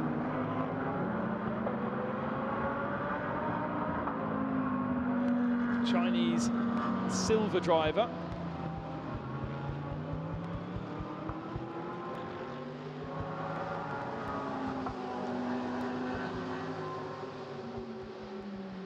And he has done a very, very good job. Best lap of that car's race, a 2:05.6. And he's now down to 2:06.3. So it's not dropping off too badly for him, but Danny Ukadela is able to keep the pace that he has kind of, let's say, targeted.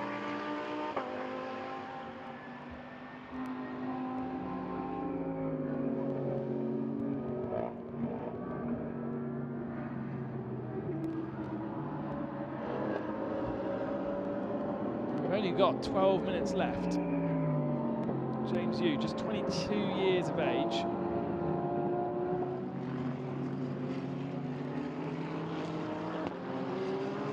Focusing this year on the Fanatec GT World Challenge by Asia.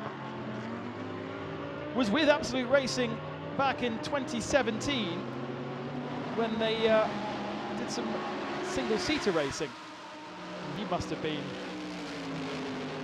just 17, 18 years old at that time.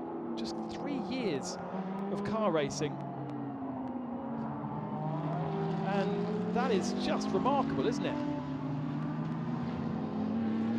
He's 4th in the Formula Masters Asian Series championship back in 2017, but didn't do any racing between times because, of course, China itself was shut down during COVID. And yet he has kept Danny Ukadela at bay. Now, there's a little bit of traffic to contend with for the number 11. 2.7 now the gap. This is less about Danny Ukadela getting faster and more about James Yu losing pace. That endurance mentality that you need for a hot day like today. It's the Ferrari of Harmony Racing in the way, and luckily getting out of the way for James Yu. And I think Danny Ukadela will make light work of that Ferrari as well. Next up the road is Ash Samadi from Australia. Oh, Danny quite late there, having to get down the inside, but the Ferrari knew he was coming.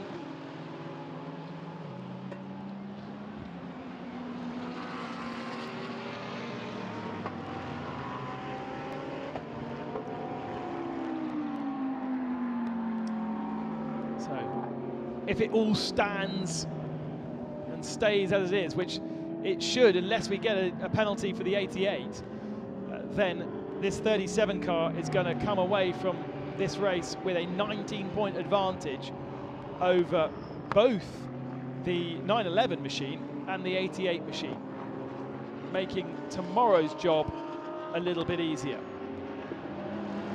Spoken about consistency. Vitakorn into Pubasak, only 2 non-scores across the whole season. Second race in Fuji and the first race in Motegi. The way he's got up to the championship contention has been through scoring. Well, maybe just the pressure getting to him. 2.7 now the gap.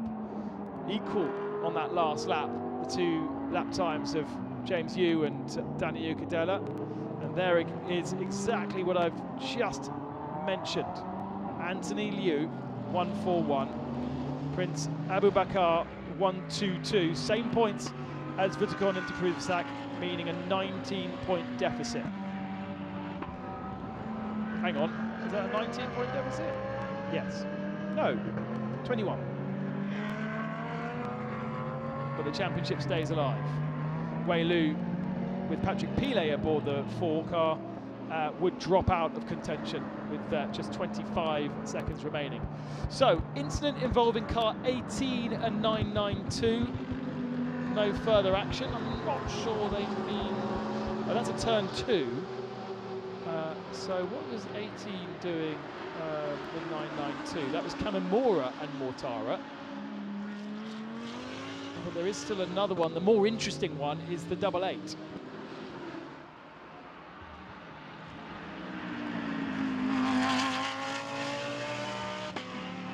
Danny Ucadella has also been given a second track limits warning at turn 8. So running off the circuit at the KLIA corner. And that means has only got one more warning before, well, he'll get a black and white flag if he does it again, and then he'll get a penalty. Visibly, that looks as though the gap has come down in this last lap. Another 0.3 of a second, perhaps. Lights flashing for Grenier in third. He's feeling the pressure from Patrick Pilet, isn't he? Pilet is slightly faster than the Mercedes 88. Now, when you sit on board there, it doesn't look like that Ferrari is very close. And in fact, the Ferrari obviously doesn't feel like he's very close either, because he claims the apex and claims the racing line. I don't think Grenier would have been held up too much by that, but should be able to clear the Ferrari by turn 1. Gets on the flashers. Blue flags will be flying. And the Harmony Racing Ferrari, well, he's not backing out of it, is he? It'd be nice if he just throttled out, but Grenier is able to go down the inside anyway and get that move done.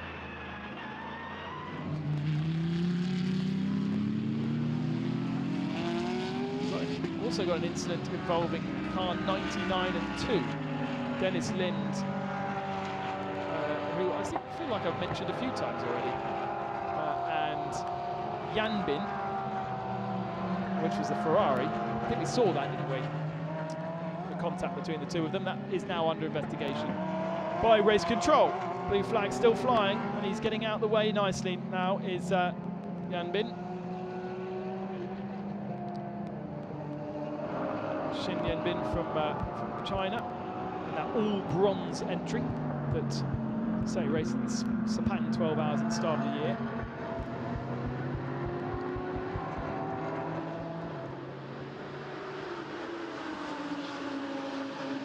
And down the inside to put a lap on Ash Shamadi is Patrick Pilet. Now, lots of work behind the scenes to get the replay of the 911 Audi.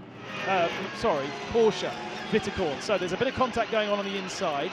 He's gone all the way around the outside of it, but Aki Shnandi's still there. He turns in, and yeah, there was a tiny bit of contact. He sits there like a sitting duck. Oh! And he gets collected by 2 cars. Adrian De Silva right into the front of him. And then there was another tap from behind by a second car. And he absolutely knew what had gone on there. Great work by the guys behind the scenes to get that up onto your screens. Had there been no car on the outside of turn 2, Vitacorn would have just simply understeered a bit wide, but because he tapped the side of the Audi that was there, that unbalanced the rear end of the car and just sent him into the tiniest of spins, and that would have been fine had nobody then collected him. Race control very, very busy. 85 and 29 under investigation for under the safety car, under the full course yellow. Did they decelerate quickly enough?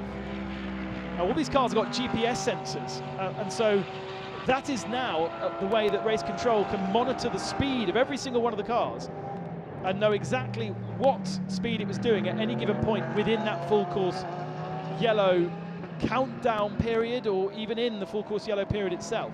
So if they didn't hit 80 kilometers an hour by the time they ended up under full course yellow, then they can get a penalty. A reminder that the 87 car that's really been in contention for the victory for a majority, or certainly for third position, is also leading the silver class car and got himself clear of the 62. And Antares Au would you believe, having faced the wrong direction at turn 1, is now our AM leader. Modern Motorsports, guest entry this weekend, so won't affect the championship standings. It does mean that the 51 will pick up full championship points. But Antara Zhao is at the very head of the field.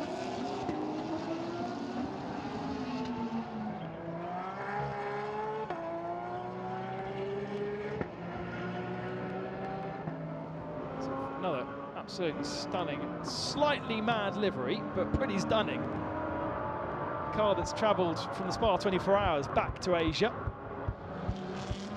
where Antara's took part. And it does look very shiny as well. They've been at the polish on that one as well. Not showing signs of too much racing. James Yu, 1.9 seconds now ahead of Danny Juncadella. 3 minutes and 10 seconds remaining. They've just come over the line, have they not? And so, I reckon we're going to get about 2 more laps. It's Grenier and Pile, just a second separating those two. Said before, this position keeps the championship alive for Prince Abu Bakar. They won't want to concede a position to the number 4, although Pile and Lu Wei can't keep their championship contention alive in this position. They would need Juncadella to drop behind them to stay alive.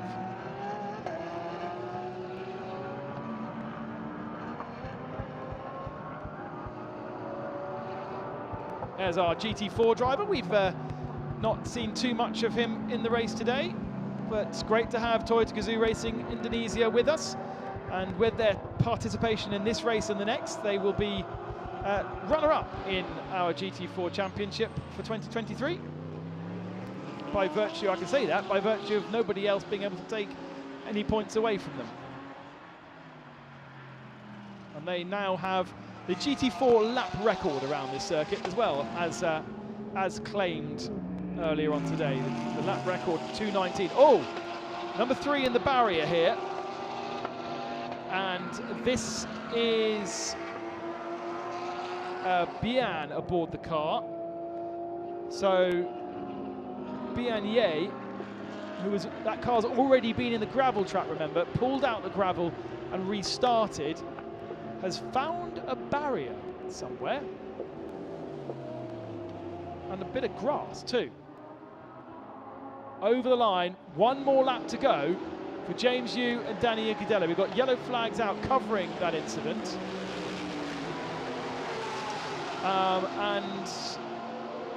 Yes, because the 3 restarted, the championship actually was going the way of the 3, but now it's crashed again, second time. The championship stays alive again in the AM category. Mortara here, under pressure, would you believe, from Yi Hong Lee. Mortara hasn't found the comfort that we once saw him in his Audi days in GT3, where he just absolutely smashed everybody. Very, very specific thing driving a Porsche. Feels like nothing else, especially a racing Porsche. Does take a little bit of getting used to.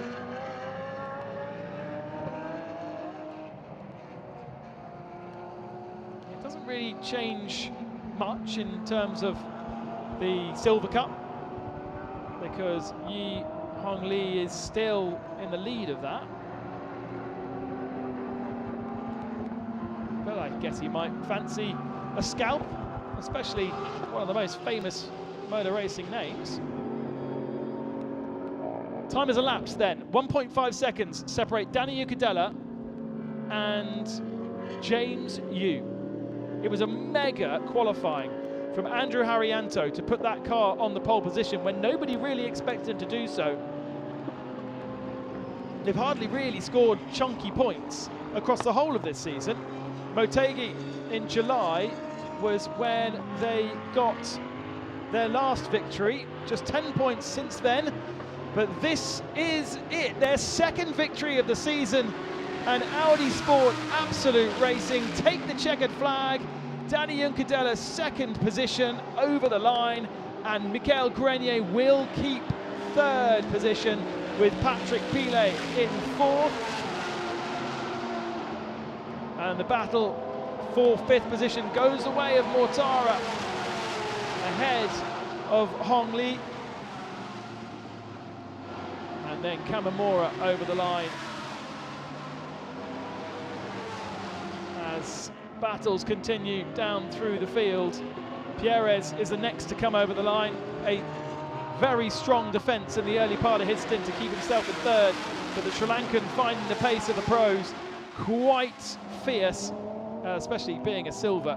Yatsuoka rounds out the top 10, and yet more no points for the AAA car. Brock Feeney in 11th position.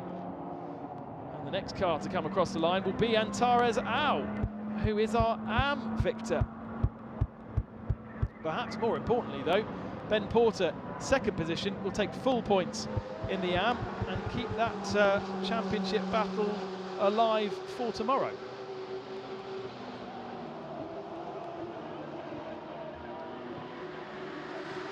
Well, that is great news for Absolute Racing. Great news for Haryanto and you, but also great news for their sister team, Frutakorn, Interpuvasak and Klaus Bachler, because that a number 11 car taking victory leaves the championship still open for the 911 to fight for tomorrow. And Danny Juncadella will only start mid-pack tomorrow, a very dangerous place to start a race. As we saw today, it was actually fifth position where the trouble started.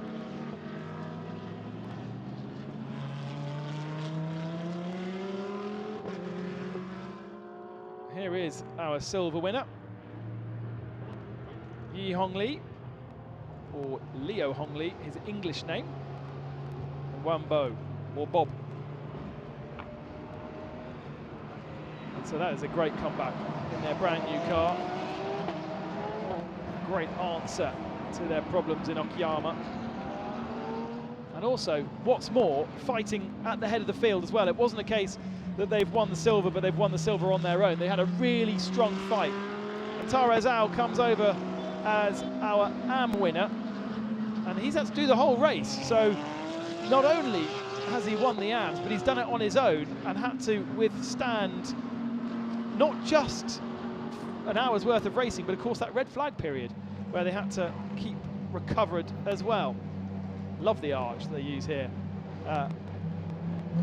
in Asia. A real celebration. How about that? A second victory. Well done, James, indeed.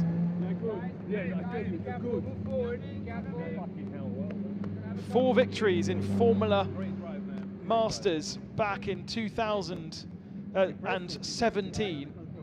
That is his second victory in Fanatec GT World Challenge Asia. I tell you what, his stock will be rising in this paddock. He has just outdriven Danny Juncadella. Don't forget that those two cars came out of the pits locked together, nose to tail. There was a bit of a gap for third position because Irshan Perez didn't quite get the throttle down as he would have liked. But Danny Juncadella there was not a match across the stint for James Yu. Rocking his American IMSA helmet, Danny, racing over in America as well as here in China, in Asia generally, I should say. And yeah, plenty of racing, whereas James Yu only doing Fanatec GT World Challenge. So only in this car 6 times this year. This is a giant killing performance. Let's go down to hear from Amy and see how he feels. James, congratulations on your second win this season after Motegi. It's the second one. How do you feel? It feels amazing, to be honest, and I have to say Andrew did an absolutely amazing job. He put a car on pole in qualifying, which is amazing, and he did a great race start. And during the race, I think Juncadella was giving pressure, and I was just trying to stay calm, stay relaxed, bring the car home, and I'm really glad to have 2 wins. Good job. Congratulations again. Andrew!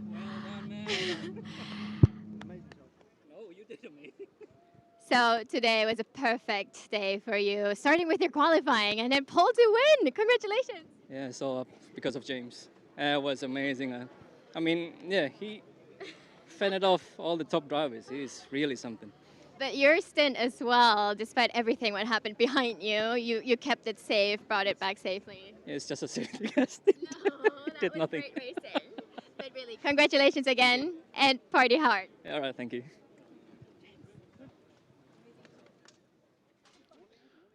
Yeah, I think Andrew Haryanto there is understating what he had to do in the early part of that race, because it really was quite chaotic. Obviously, getting the pole position, a huge achievement in itself, especially against silver drivers, and then keeping his head whilst the chaos was going on around. And then James Yu finishing it off and staying ahead of Daniel Gudella. Let's see how the 37 team pair. So the championship goes into tomorrow. You pushed hard. How was your stint? Yeah, I tried to catch him, obviously, because it would have been nicer to win today and sort it out for tomorrow, but we'll have to come back again tomorrow and fight again. It was quite a straightforward race, honestly. Like a lot of things happened in the beginning, and then after the pit stop, I just tried to maximize the pace. Towards the end, I knew I could be a bit better on tire deck. The Mercedes are usually quite good towards the end of the race, and I was catching up, but was not enough. So yeah, we'll come back tomorrow. Right. Let's hope the best for tomorrow.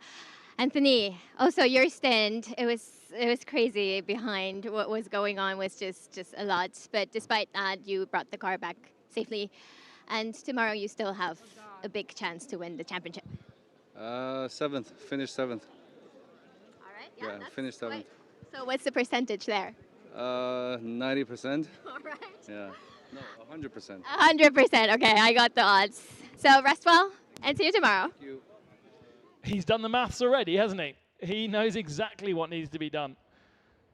I think he might have been doing that the whole of the stint as well. Finish 7th is what he feels he needs to do tomorrow. I'm sure the maths won't disagree with him either. It is a big chunk of points that the other two teams need. But they need to stay out of trouble. For today, James Yu is the big star. He has taken victory with Andrew Haryanto in the number 11 Audi Sport Asia Team Absolute, ahead of Anthony Liu. And then in third position, very significantly, the Prince Abu Bakar with Michael Grenier. Patrick Pile and Leo Wee haven't done enough to keep their championship alive despite fourth position. Absolute Racing's 992 in fifth spot. And then RMV, the 87 machine, is the best of our silver cars with the rest of the top 10. The best of the AM drivers down there, Antares Al, 17th position, about 20 seconds ahead of the 51 AMAC Motorsport. And that's an old Porsche as well. It's the 991 rather than 992. And they go into tomorrow with a shot at still winning the AM title.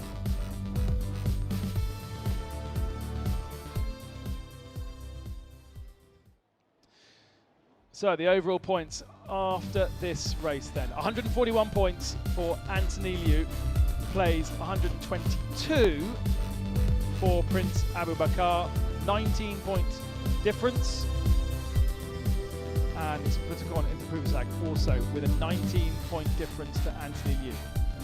Weilu in fourth position, safe there because there's no Lucas Stoltz, there's no Alessio Picario. Maybe Daniel Cadella can overhaul Lu Wei for fourth position, with Haryanto and James Yu up to eighth position after the victory today.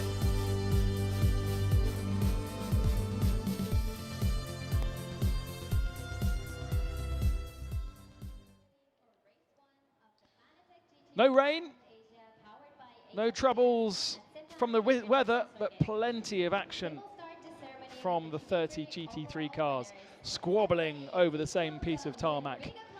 On third place, car number 88, Prince Abu Bakar Ibrahim, Michael Grenier.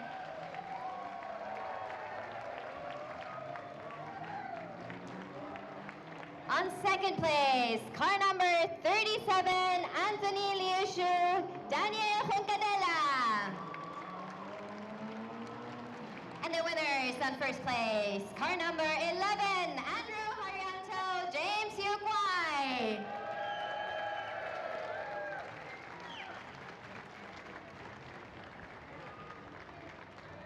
And now we gladly invite Mr. Asan Shafriman Hanif, CEO of Sepang International Circuit, to award the trophies, please.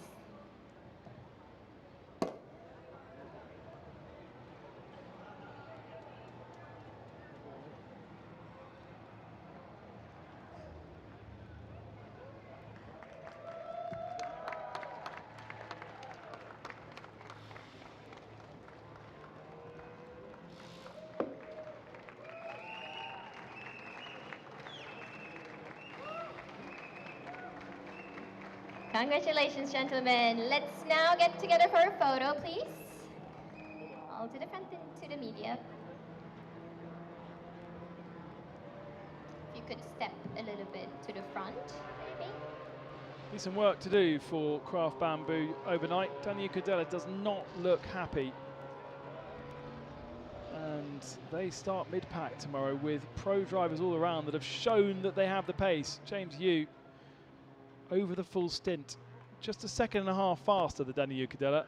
Okay, But congratulations, it gentlemen. wasn't quite enough. Michael Grenier also relatively new to the championship and was able to show that he could really fight as well. Patrick Pilet was up there. And I imagine we'd see Klaus Bachler there too if he had the chance to get properly on it rather than that car sitting at the side of the track damaged. Second win of the season for Andrew Haryanto and James Yu. And such inexperience. I think that's what really surprises me about James Yu Kai, is he has so little races under his belt, and yet he is able to fight with the very best.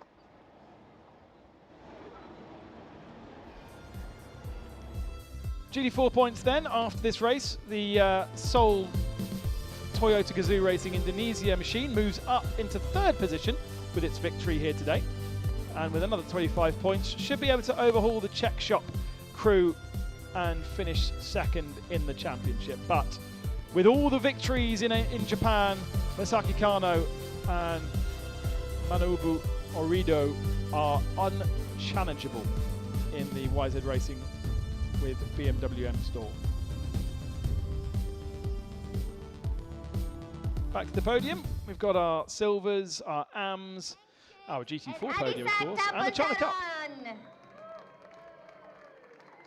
On second place, car number 51, Andrew McPherson and William Van Porter.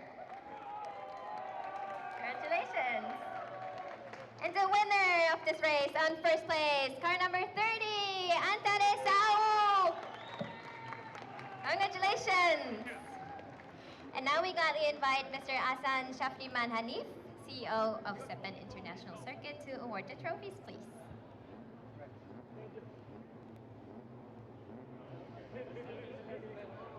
Not bad from the Be Quick Absolute Racing guys, because remember they were the ones that didn't pit under the safety car or the full course yellow conditions, and therefore really were hampered by that in the second half of the race. I imagine it would have been a much better performance had they not lost so much time. There's McPherson and Porter keeping their AM championship alive. They'll take full points. Antara Zhao takes the trophy. Okay, let's get together for a photo, please. And we can have a nice photo. Thank you very much for joining us, and make sure you're with us tomorrow lunchtime for the final round of this year's championship from the Fanatec GT World Challenge Asia, powered by AWS in Sepang.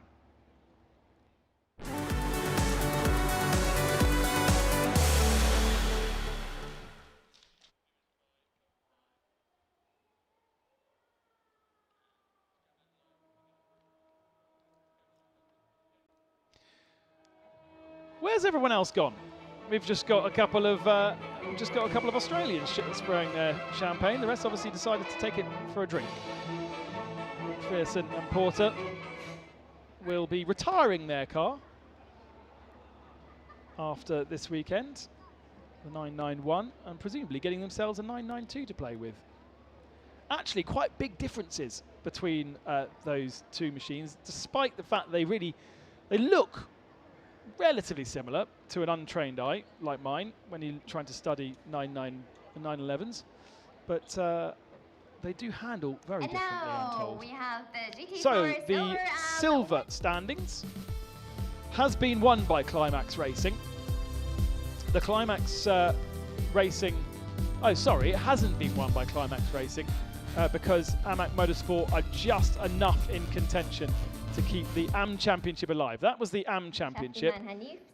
We can now crown our GT4 winners, our GT4 competitors, and a great thank you for this team for being here. As in Thailand.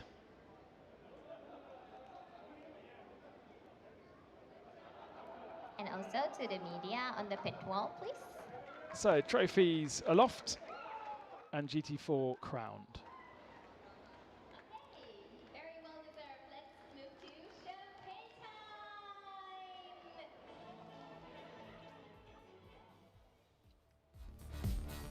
Here are the highlights from race 1 here in Sepang, and what a firecracker of a start it was. 5 cars spreading themselves across the track going into turn 1. We had 3 cars side by side into the first turn for the lead of the race, with Andrew Haryanto to the inside claiming the apex, but disaster was to strike for Vutakorn Interputhasak, spinning his Porsche and then being collected by the 61 EBM Porsche. That meant one of our championship contenders retiring out of the race. Prince Ibrahim getting himself involved as well in the 88 machine, but amazingly, despite 3 lots of contact, does not have any damage to that car. We went back to green flag racing, having sorted out the damage down at turn 2, but quickly we went back to red flag conditions once more because of this crazy accident for the 72 Hub Auto Porsche. Maurice Chen absolutely fine climbing out of the car, but to repair the barrier we had to go into red flag conditions and about a 20-minute rate before we go back to green. All with the AM drivers as the first drivers having to absorb all the changes and all of the pressure.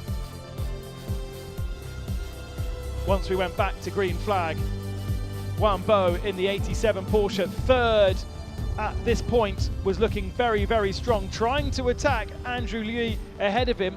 That man now very much with one hand on the title. If he could get past the 11, then that would be championship done.